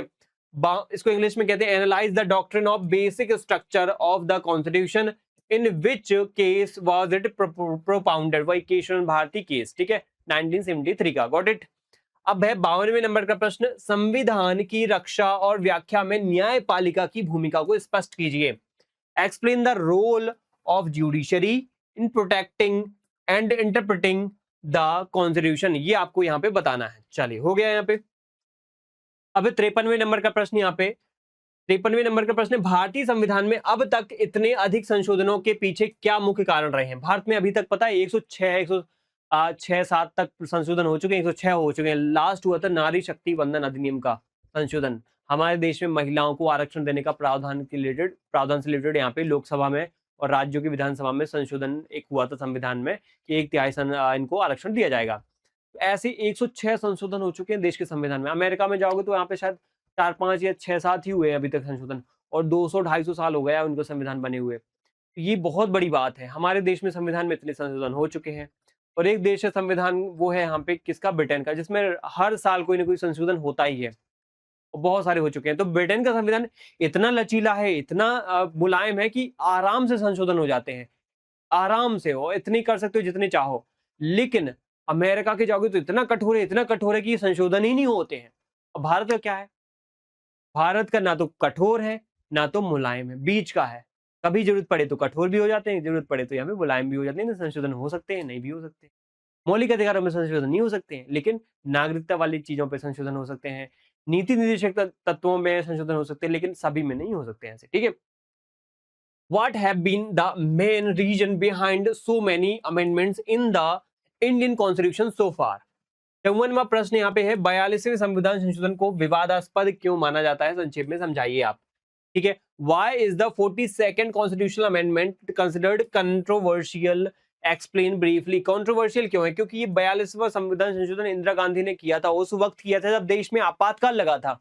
आपातकाल में कोई विपक्ष का नेता नहीं था उनका विरोध करने के लिए, तो उन्होंने जो मर्जी आई वो संविधान में डाल दिया, जो मर्जी उनकी थी उन्होंने संविधान से हटा दिया, तो इसलिए इसको विवादास्पद माना जाता है। ये पूरी बातें आप इसमें लिखोगे। चलिए इसके बाद लास्ट हमारी पहली किताब का चैप्टर वो है यहाँ पे 10वां चैप्टर, संविधान का राजनीतिक दर्शन, ठीक है, फिलोसफिकल, यहाँ पे political philosophy of constitution. Political philosophy यहाँ पे आपको पता होना चाहिए क्या है पॉलिटिकल फिलोसफी, ये होती क्या है, समझते हैं इसको। 55वां नंबर का प्रश्न यहाँ पे, संविधान के राजनीतिक दर्शन से आप क्या समझते हैं और इसके 3 प्रमुख तत्व।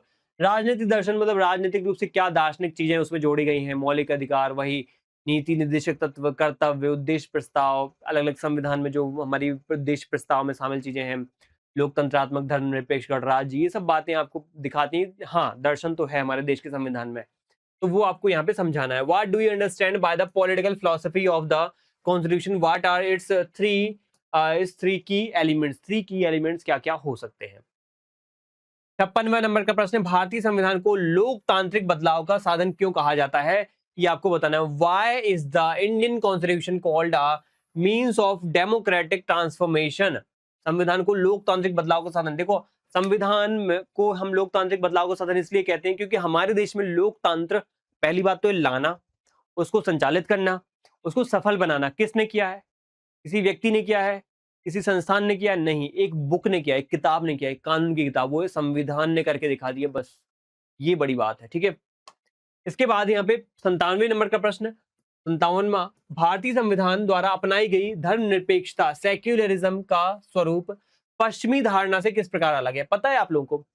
एक बात पहले इंग्लिश में देखते हैं। How is the nature of secularism adopted by the Indian constitution different from western concept? देखो, पश्चिम यानी कि अमेरिका, फ्रांस, ब्रिटेन, जर्मनी, इन देशों में जाओगे ना तो वहां पे धर्म के नाम पे आपको जो धर्मनिरपेक्षता मिलेगी ना, वो कैसी मिलेगी?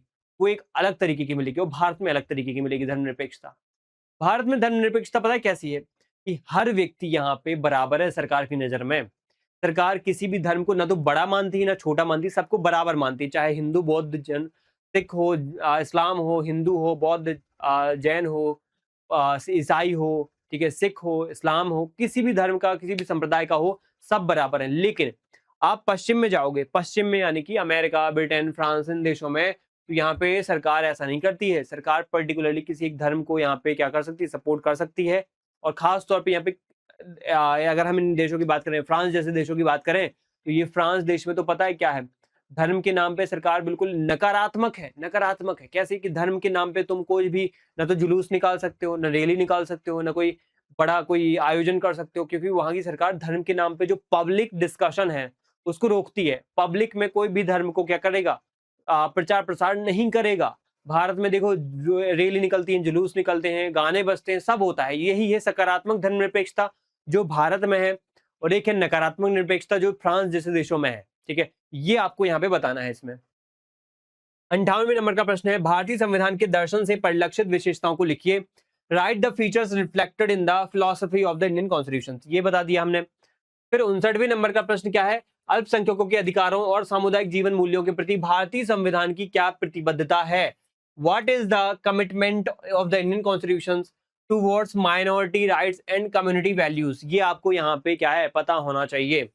एंड भारतीय संविधान की किन्हीं 3 प्रमुख सीमाओं, लिमिटेशन को का आलोचनात्मक आपको विश्लेषण करना है। ठीक है, critically analyse any 3 major limitations of the Indian constitution. यहाँ पे आपको बता देना है कि भारतीय संविधान में कौन कौन सी कमियां हैं, ये कमियां हैं, वो कमियां हैं, वो आपको ऐसे लिख देना है, लिमिटेशंस। ठीक है, इसके बाद 61वें नंबर का प्रश्न, सार्वभौमिक वयस्क मताधिकार यूनिवर्सल एडल्ट फ्रेंचाइज को अपनाना संविधान निर्माताओं की एक बड़ी उपलब्धि क्यों मानी जाती है? Why is the adoption of universal adult franchise considered a major achievement of the constitutional makers?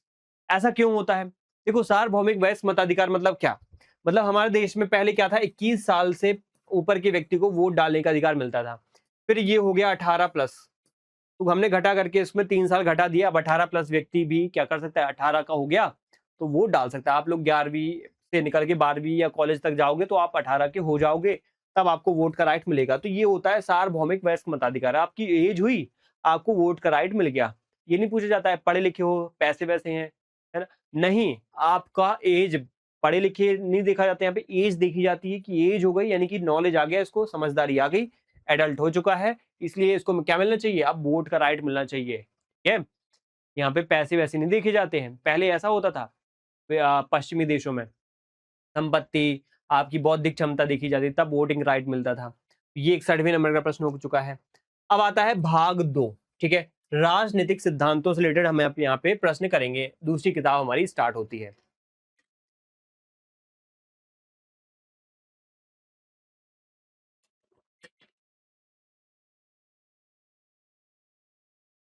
चलिए, इसमें हम पहला अध्याय उठाएंगे यहाँ पे, अध्याय नंबर 1, जिसका नाम है राजनीतिक सिद्धांत एक परिचय। ठीक है, अब ये हमारी जो किताब है राजनीतिक सिद्धांतों वाली किताब है। इसमें हमें भारतीय संविधान वाली बातें नहीं मिलेंगी, हमें यहाँ पे सिद्धांत मिलेंगे, राजनीति के सिद्धांत, स्वतंत्रता, समानता, लोकतंत्र, न्याय, ये सब बातें हमें यहाँ पे देखने को मिलेंगी। ठीक है, अधिकार वगैरह।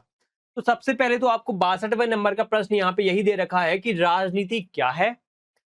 राजनीति के प्रचलित विभिन्न दृष्टिकोण या विभिन्न सिद्धांतों को, अप्रोच को लिखना है। What is politics explain the various prevalent view points बोल दो या अप्रोचेस बोल दो, ठीक है,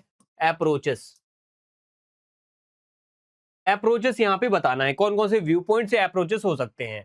फिर 63 में राजनीतिक सिद्धांत, अभी तो राजनीति था, अब राजनीतिक सिद्धांत में हम क्या पढ़ते हैं या ये होते क्या हैं, सीधा बोल दो ये होते क्या हैं, इनके विषय बताना है आपको, इनके मेन क्या है, जो है एलिमेंट्स क्या हो सकते हैं। What do we study in political theory and mention in main subjects, या सब्जेक्ट्स बोल दो या फिर मेन एलिमेंट्स बोल दो। फिर 64वें नंबर का प्रश्न है कि राजनीति में ने हमें सांप की कुंडली की तरह जकड़ रखा है, ये महात्मा गांधी ने इस तरीके की लाइन क्यों बोली, इस कथन का उनका तर्क क्या है। तो महात्मा गांधी ऐसी वर्ड क्यों बोलते हैं, ऐसी लाइन क्यों बोली उन्होंने, ऐसा कथन क्यों बोला। Politics has enveloped us like the coils of a snake, what is the meaning of this statement by Mahatma Gandhi. Mahatma Gandhi कह रहे हैं कि राजनीति ने हम सबको ऐसा जकड़ रखा है जैसे सांप की कुंडली ने जकड़ लेते, जैसे अजगर या सांप की कुंडली किसी व्यक्ति को जकड़ लेता है, ठीक है, किसी जानवर को जकड़ लेता है फिर नहीं छोड़ता वो, चाहे जब तक मर नहीं जाता है वो व्यक्ति, तो वैसे ही राजनीति जकड़ लेती है एक व्यक्ति को। तो इससे बचना मुश्किल है, क्योंकि आपको अगर अधिकार चाहिए, स्वतंत्रता चाहिए, कोई भी कहीं भी आने जाने के अधिकार चाहिए, तो राजनीतिक रूप से ही मिल पाएगा। अगर मान लो आप पाकिस्तान चले जाओ, तो वहां की राजनीति यानी वहां के नियम कायदे ऐसे हैं कि आपको हर चीज में सरकार का हस्तक्षेप मिलेगा। और सऊदी अरब चले जाओगे, किम जोंग उन वाले देश चले जाओगे, उत्तर कोरिया, तब तो आपको हर काम का खाना है, क्या पीना है, क्या पहनना है, क्या हेयर स्टाइल रखोगे, वो सब कौन बताता है, वो वहां की राजनीति का एक बहुत बड़ा राजनेता किम जोंग बताता है। तो राजनीति से ही तो निकला है, वो कहां से निकला है, राजनीति से तो निकला है। तो राजनीति इतनी इंपॉर्टेंट होती है, ठीक है, तो ये हमें पता होना चाहिए, इसलिए महात्मा गांधी ने ऐसा कहा है। 65वें नंबर का यहाँ पे प्रश्न जो है वो क्या है, हमें राजनीतिक सिद्धांत का अध्ययन क्यों करना चाहिए, कोई 3 कारण स्पष्ट कीजिए। राजनीतिक सिद्धांत को हम क्यों स्टडी करें, why should be study political theory, explain in any 3 reasons. देखो सिद्धांत क्यों पढ़ने चाहिए, क्यों जरूरी है, क्योंकि सिद्धांतों में हर एक चीज का क्रमबद्ध ज्ञान मिलता है। तो ऐसा ओवरऑल आप बोल सकते हो, इसमें लिख सकते हो, इसको आप तैयार कर सकते हो, तैयार कर ही लेना है इसको। फिर 66वें नंबर का प्रश्न है कि भारतीय राजनीतिक चिंतकों के विचारकों को समझाइए, जैसे कौटिल्य क्या सोचते हैं, उनके क्या राजनीतिक सिद्धांत हैं, महात्मा गांधी क्या राजनीतिक सिद्धांत है, अंबेडकर के क्या राजनीतिक सिद्धांत हैं, नेहरू जी के क्या राजनीतिक सिद्धांत हैं। ऐसे बड़े बड़े गिनती के मैं ऐसे 5-6 तो बता ही देता हूं। देखो आपको पहले तो महात्मा गांधी, कौटिल्य, नेहरू, अंबेडकर, दीनदयाल उपाध्याय, राम मनोहर लोहिया, ठीक है, रविन्द्रनाथ टैगोर, ऐसे अलग अलग लोगों के बारे में आपको पता होना चाहिए, इन्होंने राजनीति रूप में क्या बोला है, क्या इनके विचार थे। तो आप वो 2-3 बातें ऐसे लिख के आ जाओगे उनकी, 4-5 के बारे में तो बहुत अच्छे नंबर मिलेंगे, या 1-2 के बारे में, ठीक है। इसके बाद है दूसरे नंबर का अध्याय, स्वतंत्रता नाम का सिद्धांत है। अब देखो राजनीतिक सिद्धांत का पहला चैप्टर हमने कर लिया, उसमें क्या था, राजनीतिक सिद्धांत होते क्या है, क्यों जरूरी है, ये सब बातें थी। अब एक पहला राजनीतिक सिद्धांत आपको मिलेगा, ये स्वतंत्रता वाला। अब इस स्वतंत्रता भी एक राजनीतिक सिद्धांत ही है। इसमें क्या पढ़ना है, क्या क्वेश्चन तैयार करना है, तो 67वां नंबर का क्वेश्चन है, स्वतंत्रता से आप क्या अभिप्राय है, इसके किन्हीं 2 आयामों को या पहलुओं के संक्षेप में लिखिए या व्याख्या कीजिए। स्वतंत्रता आपको पता है, देखो क्या होती है, क्या इसके पहलू हैं, क्या आयाम है, वो और तैयार कर लोगे तो बढ़िया हो जाएगा। What is meant by freedom, briefly explain any 2 dimension और एस्पेक्ट्स ऑफ इट। 68वें नंबर का प्रश्न क्या है, नेल्सन मंडेला और आंग सान सू। नेल्सन मंडेला है दक्षिण अफ्रीका के, और आंग सान सू जो है कि ये है म्यांमार से, दोनों के दोनों वहां के राजनेता हैं। इनके संघर्षों ने स्वतंत्रता के आदर्श को किस प्रकार परिभाषित किया। नेल्सन मंडेला को 28 साल जेल में रखा, ये अफ्रीका के महात्मा गांधी कहलाते हैं, अफ्रीका के गांधी कहलाते हैं। एकदम गांधी जी तरीके से क्या करते थे, राजनीति करते थे, बिल्कुल चुपचाप अहिंसात्मक, न किसी का नुकसान करना, ऐसे। तो वही है, ऐसे लोगों का क्या होता है, जेल में डाल देते हैं लोग, ठीक है। वही आंग सान सू की पता है म्यांमार में अभी भी, ये तो अभी भी जेल में है, 2021 या 20 में इनको जेल में डाल दिया था, तब से जेल में है बिना कोई वजह के, क्योंकि नेता है, वो लड़ रही हैं, संघर्ष कर रही हैं बुरे नेताओं के खिलाफ, वहां के बुरे बुरे तानाशाहों के खिलाफ, ठीक है। तो ये पता होना चाहिए इनके संघर्ष है, स्वतंत्रता की के आदर्श को किस प्रकार इन्होंने परिभाषित किया। हाउ हैव द स्ट्रगल्स, इनको तो नोबेल प्राइज भी मिल चुका है आंग सान सू की को, ठीक है, ऑफ नेल्सन मंडेला एंड आंग सान सू की defined the ideal of freedom, ठीक है, इन्होंने किस तरीके से परिभाषित किया है। फिर है 69वें नंबर का प्रश्न, क्या लिखा है, स्वराज की अवधारणा से आप क्या समझते हैं, गांधी जी के अनुसार स्वराज के महत्व को स्पष्ट करना है। What do you understand by the concept of Swaraj, explain the importance of Swaraj according to Gandhi ji. ये बताना है आपको स्वराज क्या होता है, तो आज की इंपॉर्टेंस क्या है, ठीक है। फिर उसके बाद 70वें नंबर का प्रश्न, हमें प्रतिबंधों यानी कॉन्स्टेंट यानी प्रतिबंध, ठीक है, की अवधारणा की आवश्यकता क्यों है, इसकी आवश्यकता क्यों है, हमें प्रतिबंध की आवश्यकता क्यों है, ठीक है, प्रतिबंधों की आवश्यकता क्यों है, और क्या कोई भी समाज पूर्ण प्रतिबंध मुक्त हो सकता है, तर्क दीजिए। देखो प्रतिबंध भी जरूरी होते हैं कभी कभार, तो वो चीजें आपको यहाँ पे बतानी है। स्वतंत्रता क्या होती है, जब आपके बिल्कुल प्रतिबंध खत्म कर दिए जाएं, आप कहीं पे भी आवागमन कर लो, कहीं भी घूमो फिरो, आसमान में उड़ो, जो करना है करो, वो होती है स्वतंत्रता, ठीक है। लेकिन कभी कभी क्या है, प्रतिबंध होने भी चाहिए। अगर प्रतिबंध नहीं लगाया तो स्वतंत्रता के नाम पे तुम किसी को नुकसान पहुंचा सकते हो। बोलोगे मुझे तो मारना है इसको, वो बोलेगा मुझे क्यों मारोगे तुम, तो तुम बोलोगे यहाँ पे कि मेरी तो स्वतंत्रता है, मैं किसी को मार भी सकता हूँ। नहीं, यहाँ पे प्रतिबंध होगा, इसलिए प्रतिबंधों की आवश्यकता है। तो यही सब बातें आपको इसमें लिखनी है कि why do we need constant, can any society be completely free of constant, give arguments. Argument देना है आपको, तर्क देना है क्यों जरूरी है प्रतिबंध। एक बहुत बड़ा विचारक है जॉन स्टुअर्ट मिल, जेएस मिल, जिसको शॉर्ट में कहते हैं जेएस मिल। इस जेएस मिल ने स्वतंत्रता को लेकर के बहुत सारे सिद्धांत दिए, बहुत सारे सिद्धांत। जेएस मिल ने स्वतंत्रता को लेकर के, उदारवाद को लेकर के बहुत सारे सिद्धांत दिए हैं। इसका एक सिद्धांत है हानि का सिद्धांत, इसको विस्तार से समझाना है।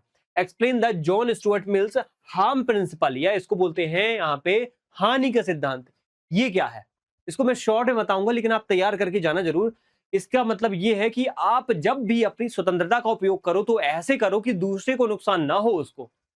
तुम क्या है, बहुत तेज गाने बजा रहे हो, मान लो गाने बजा रहे हो, मस्ती कर रहे हो, साउंड बजा रहे हो, दूसरे को यहाँ पे नुकसान हो रहा है, उसको प्रदूषण लग रहा है, साउंड पॉल्यूशन लग रहा है उसको, तो क्या ये अच्छी बात है। दूसरा पढ़ रहा है और तुम गाने बजा रहे हो, तो ऐसा नहीं करना चाहिए। ये उसके लिए क्या है, हानिकारक है। तुम्हारी गाना बजाने की स्वतंत्रता उसके लिए क्या है, हानिकारक है। इसको रोकना चाहिए, इस पे प्रतिबंध लगना चाहिए, क्योंकि तुम्हारी जो स्वतंत्रता है वो दूसरे को हानि पहुंचा रही है। इसी को बोलते हैं हानि का सिद्धांत, ठीक है। ये किसने दिया, जॉन स्टुअर्ट मिल ने। इसको पढ़ के जाओगे। 72वें नंबर का प्रश्न है, नकारात्मक और सकारात्मक स्वतंत्रता के बीच में अंतर बताना है। Explain the main differences between negative and positive liberty. नकारात्मक क्या होती है, नकारात्मक स्वतंत्रता वो होती है जिसमें सिर्फ सरकार आपके क्या है, जो है हर चीज में खुला छोड़ दे, जो करना है करो, कोई रोक टोक नहीं है, ठीक है। सकारात्मक स्वतंत्रता वो होती है जिसमें सरकार बोलती है नहीं, कुछ चीजों में आपको रोक टोक लगाएंगे, आप बुरा काम करोगे तो रोकेंगे, अच्छा काम करोगे तो नहीं रोकेंगे। तो सकारात्मक स्वतंत्रता वो होती है, ठीक है, ऐसा याद रखना है। अध्याय नंबर 3 जो है उसमें समानता के सिद्धांत की बात की गई है। इसमें देखते हैं कौन से प्रश्न पूछे जा सकते हैं। 73वां प्रश्न है, समानता से क्या तात्पर्य। पहले तो समानता पता होना चाहिए क्या है, 2 नंबर में आ सकता है या 1 नंबर में आ सकता है। फिर इसके नैतिक और राजनीतिक महत्व, फिर ये दीर्घ में या लघु में आपको महत्व भी पूछ सकता है। अवसरों की समानता एक होती है, समानता में अब एक प्रकार होता है अवसरों की समानता, ठीक है। तो अवसरों की समानता की अवधारणा की व्याख्या करना है आपको, लघु त्रि में पूछ सकता है ये। इसका अर्थ सभी के समान साथ समान व्यवहार करना है क्या, तो ये आपको बताना है। Explain the concept of equality of opportunity, does it mean treating everyone in exactly the same way. अवसरों की समानता की अवधारणा को आपको समझाना है, और फिर यहाँ पे इस चीज का, इस कथन का, इस लाइन का आपको यहाँ पे क्या है, समझाना है ये क्या है, इसका अर्थ सभी के साथ समान व्यवहार करना है या नहीं है।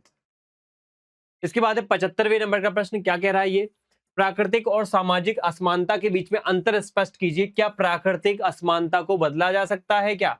एक होती प्राकृतिक असमानता, या समानता बोल सकते हो या असमानता ही बोल सकते हो। एक होती है सामाजिक असमानता। प्राकृतिक असमानता ही वो होती है जिसमें आप जन्म से, मान लो आप बचपन से ही विकलांग हो, आपके हाथ पैर जो हैं ठीक से काम नहीं करते हैं, या मान लो आप दिव्यांग हो, अपंग हो, तो आप क्या कर सकते हो, आसमान हो गए हो, बाकी अच्छे हैं, हष्ट पुष्ट हैं, बढ़िया, उनके दोनों हाथ हैं, दोनों पैर हैं, पांचों आंखें हैं, है ना, पांचों नहीं होती है, 2 आंखें हैं, ठीक है।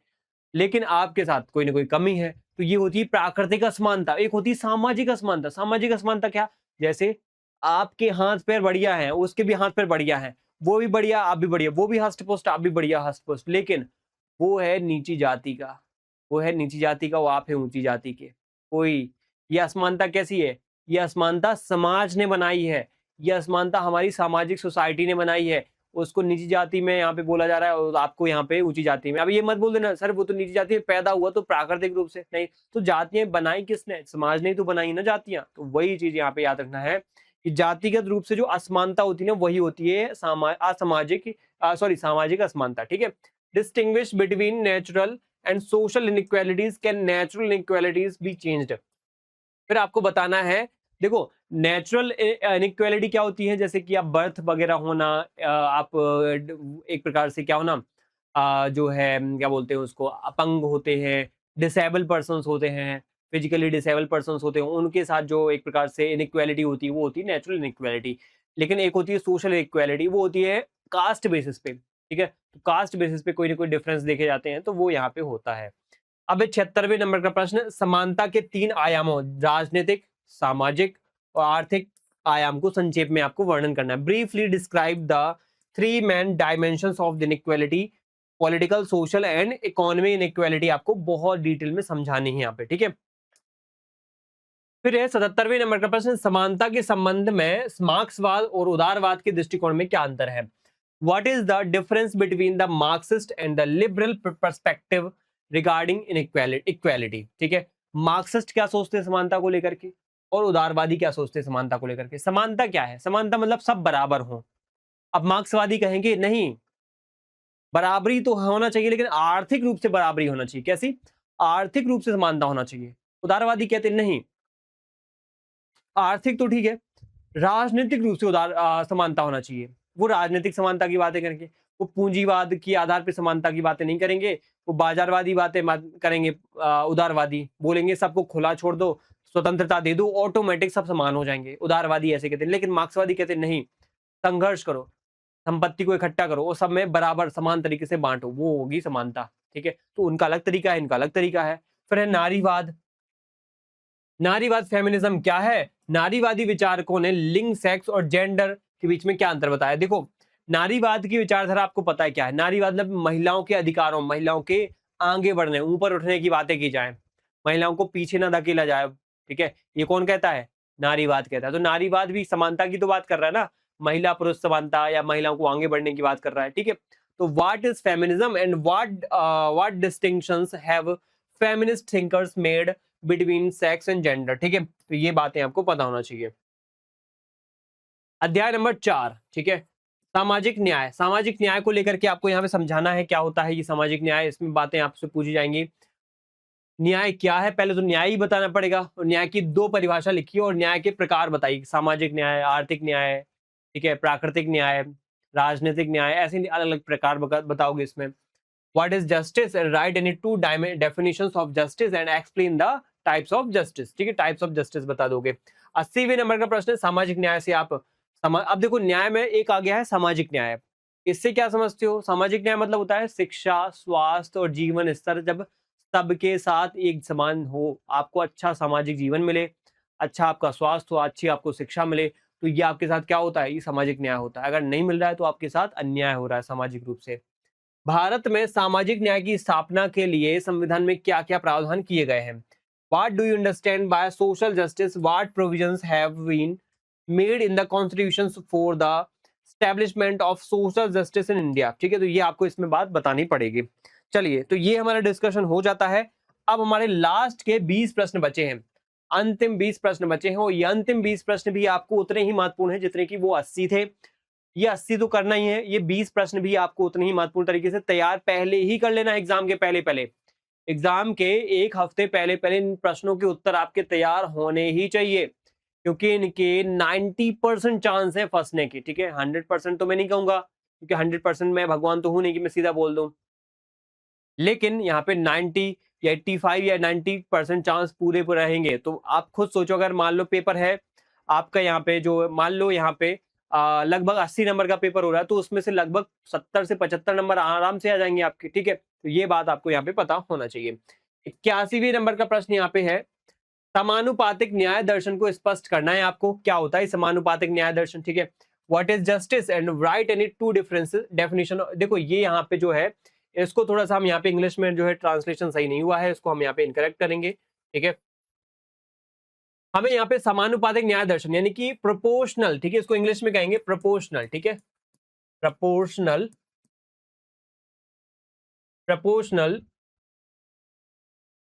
जस्टिस फिलॉसफी, ठीक है, जस्टिस फिलॉसफी, इसको समझाना। ये आपको शायद मुझे लग रहा है ये शायद 2 नंबर या 3 नंबर में आ सकता है, लघु 3 में आ सकता है। तो आप इसको थोड़ा सा एक नॉर्मल डेफिनेशन पढ़ लेना, ये होता क्या है, इसमें वही 2-3 विशेषताएं पढ़ लेना, आपका शायद विशेषतावश आ जाए, शायद अर्थवश आ जाए, तो आप इसको तैयार करके जाना, ठीक है। फिर ये समान व्यवहार का सिद्धांत क्या होता है, समान व्यवहार का सिद्धांत, explain the principal of equal treatment, ये क्या होता है, ये भी आपको यहाँ पे इसके अंतर्गत देखने को मिलेगा। फिर इसके बाद 83 में मिलेगा बुनियादी आवश्यकता क्या है, लिखिए इसको। What are the basic needs, write them. Basic need क्या होती है, बेसिक नीड जैसे पहले तो हम शारीरिक कई सारी जो है भोजन की, रहने की, कपड़े पहनने की नीड होती है। फिर उसके बाद जब हमारे पास ये सब आ जाता है तो फिर हम ढूंढते हैं कहीं हमें प्रॉपर तरीके से क्या मिल जाए, अब हमें एक बहुत अच्छी व्यवस्था ये मिल जाए, सामाजिक रूप से हमें कुछ अधिकार मिल जाए, हमारा जो है अब हम सामाजिक रिश्ते विश्ते बनाने लग जाए, तो वो नीड होती हैं। फिर उसके बाद हम कहीं न कहीं और आगे बढ़ते हैं, तो फिर हम थोड़ा-सा और आगे विकास करते हैं, फिलॉसफिकल की तरफ जाते हैं, दार्शनिक बनते हैं। फिर जब हम पैसे-वैसे कमा लेते हैं, तो फिर परोपकार करने की एक नीड होती है कि परोपकार करते हैं चलो, है ना? वेलफेयर करते हैं दूसरों का। अब आता है अध्याय नंबर 5 अधिकार को लेकर के। अधिकार के को लेकर के हम समझेंगे। अधिकार हैं क्या और इनसे जुड़े हुए अलग-अलग प्रश्न क्या बन सकते हैं। 84वें नंबर का प्रश्न है अधिकार विषयक सिद्धांत कौन-कौन से हैं समझाइए। Explain what are the principal of rights, ये आपको बताना है। फिर 85वें नंबर का यहाँ पे प्रश्न है, यहाँ पे राजनीतिक, आर्थिक, सांस्कृतिक, ठीक है, कॉमा यहाँ पे लगा हुआ है। राजनीतिक, आर्थिक, सांस्कृतिक अधिकारों में अंतर बताना है और हर प्रकार के अधिकारों के उदाहरण भी आपको देना है। राजनीतिक अधिकार क्या होते हैं, जैसे मैं एग्जांपल के तौर पे बताऊं तो आपको यहाँ पे राजनीतिक अधिकार होता है ये आवागमन का अधिकार, वोट देने का अधिकार, मतदान का अधिकार, स्वतंत्रता का अधिकार, ये राजनीतिक अधिकार है, ठीक है। फिर एक होता है आर्थिक अधिकार। आर्थिक अधिकार जैसे आपको यहाँ पे समानता का अधिकार, जैसे समान रूप से आपको अवसर की समानता मिल जाए, संसाधनों का समान वितरण हो आपके साथ, ठीक है। आपको यहाँ पे नौकरी पाने, रोजगार का अधिकार मिल जाए, तो वो होती है आर्थिक अधिकार।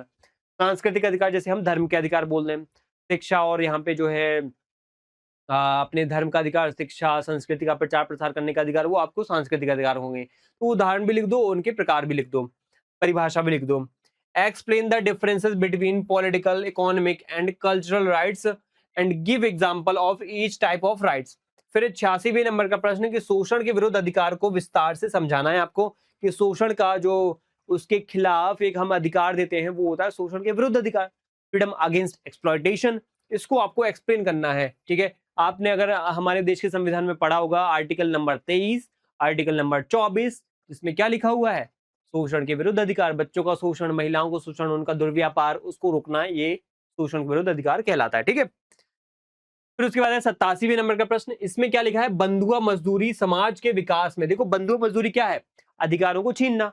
जैसे मेरा काम है कि मैं आराम से बढ़िया कहीं नौकरी करूं, बढ़िया फिर अपना सैलरी लूं और घर में अपना परिवार का पालन पोषण करूं, लेकिन कुछ लोग ऐसे होते हैं वो दिन रात काम करवाते हैं, ना सैलरी देते हैं, कुछ थोड़ा बहुत खाने को दे देंगे, रहने की व्यवस्था कर देंगे और दिन रात काम करवाएंगे, या थोड़ा बहुत सोने को भी दे देंगे। ये बंधुआ मजदूरी, बांध की मजदूरी करवाना होता है, ये गलत है, ये अधिकार छीनने वाला काम है। Bonded labor is an obstacle of the to the development of society. Critically examine this statement. ये आपको बताना है। 88वें नंबर का प्रश्न है, मानव एवं नागरिक अधिकारों का वर्णन विस्तार से कीजिए। मानव अधिकार क्या होते हैं? मानव अधिकार जैसे मुझे जीवन का अधिकार है, मुझे कहीं भी आने जाने का अधिकार है, मुझे शिक्षा का अधिकार है, स्वास्थ्य का अधिकार है, रोजगार का अधिकार, ये मानव। जैसे मानव मतलब ये होता है, मानव अधिकार मतलब ये होता है कि मानव को जिंदा रहने के लिए क्या क्या चाहिए। मुझे खाना चाहिए पहले तो, रोजगार चाहिए, पैसा चाहिए, क्योंकि पैसा नहीं हो तो खाना कहाँ से आएगा। फिर घर का अधिकार, निवास का अधिकार चाहिए, कपड़े पहनने का अधिकार प्रॉपर तरीके से हो, ठीक है। और भी चीजें मुझे मिल जाए, जैसे मेरा जीवन बना रहे, मेरी जान जो है खतरा ना हो उसको, ठीक है। तो वो है मानव अधिकार। नागरिक अधिकार क्या होते हैं? नागरिक अधिकार जैसे कोई देश के नागरिक बनने के तौर पे आपको अधिकार मिल जाए, वो होते हैं नागरिक अधिकार। जैसे आप भारत के नागरिक बनोगे तो आपको अलग अधिकार मिलेंगे, लेकिन अमेरिका के नागरिक बनोगे तो और अधिकार मिल जाएंगे। लेकिन आप पाकिस्तान के नागरिक बन जाओगे, या फिर मान लो यहाँ पे ये चीन के नागरिक बन जाओगे, या फिर वो उत्तर कोरिया के नागरिक बन जाओगे, तो कोई अधिकार नहीं मिलने वाले। तो नागरिकों के ये अलग अलग देशों के हिसाब से अधिकार वेरी करते हैं। Describe human and civil rights. Human rights होते हैं ह्यूमन को ह्यूमन की तरह जीवन जीने के लिए जो राइट्स हैं, जैसे खाना का अधिकार, भोजन का अधिकार। और सिविल राइट्स होते हैं सिविलियंस के। इंडियन सिविलियन है तो इंडियन टाइप्स के आपको फंडामेंटल राइट मिल जाएंगे। अगर आप यूएस के सिविलियन हो, यूएस के नागरिक हो, तो आपको यूएस वाले मिल जाएंगे। जापानीज हो, चाइनीज हो, तो वहां के हिसाब से मिल जाएंगे। तो ये ऐसे ऐसे अलग अलग अधिकार होते हैं।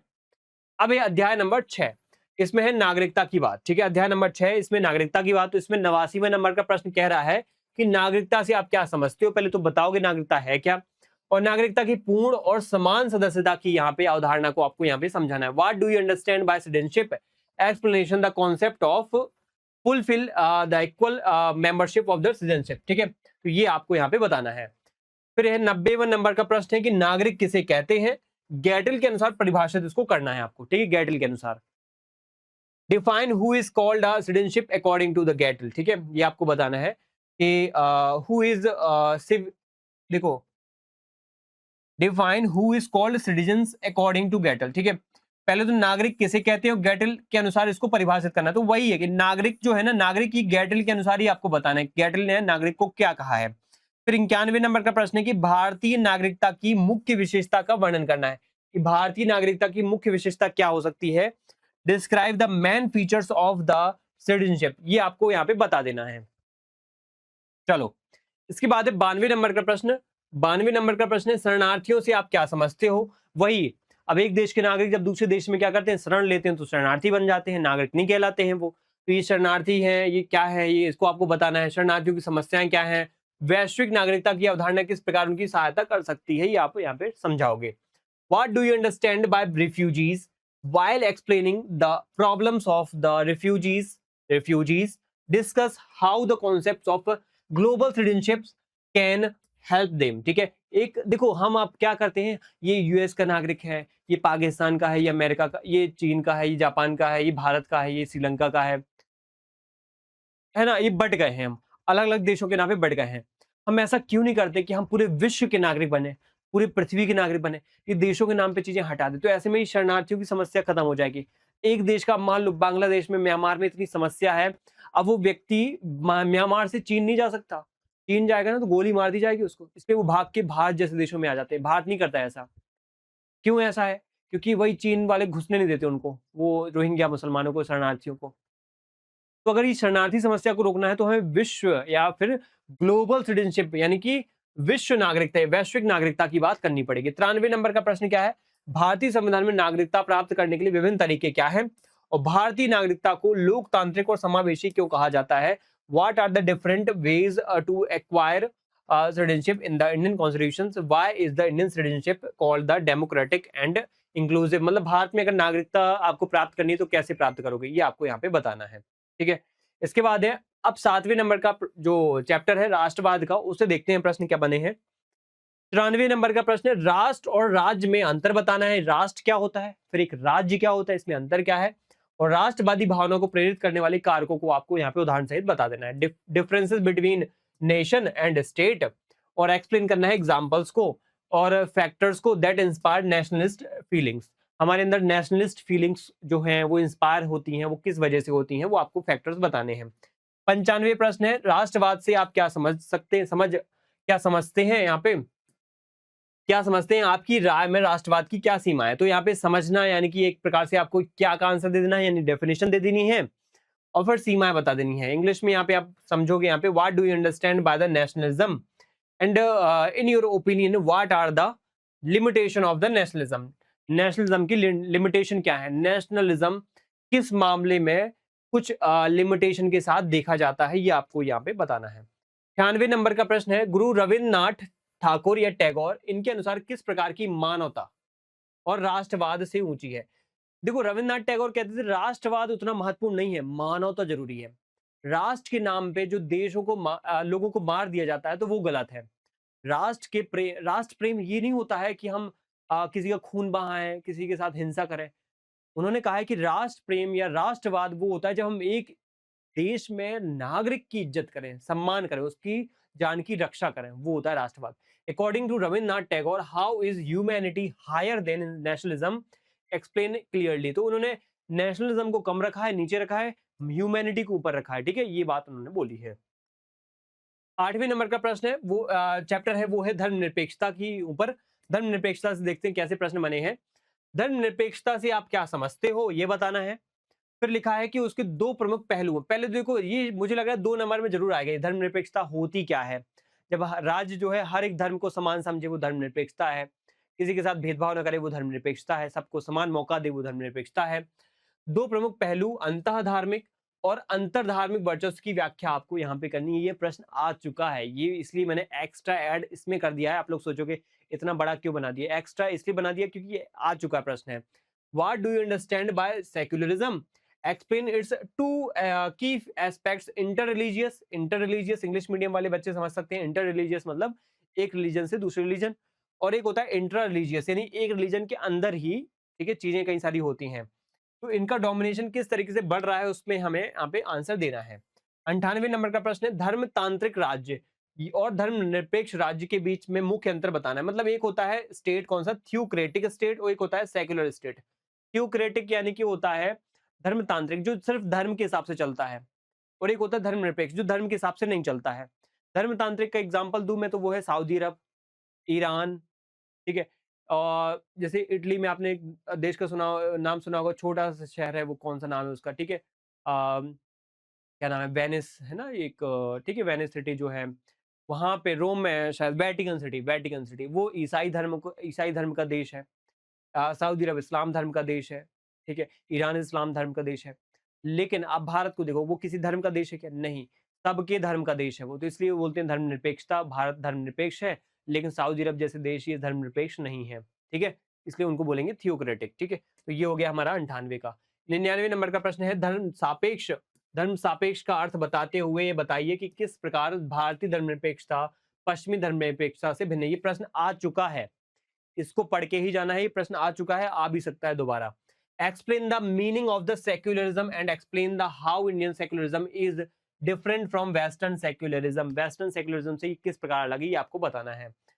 फिर भारतीय धर्मनिरपेक्षता को विशिष्ट क्यों माना जाता है, इसके किन्हीं तीन प्रमुख यहाँ पे लक्षणों को लिखना है।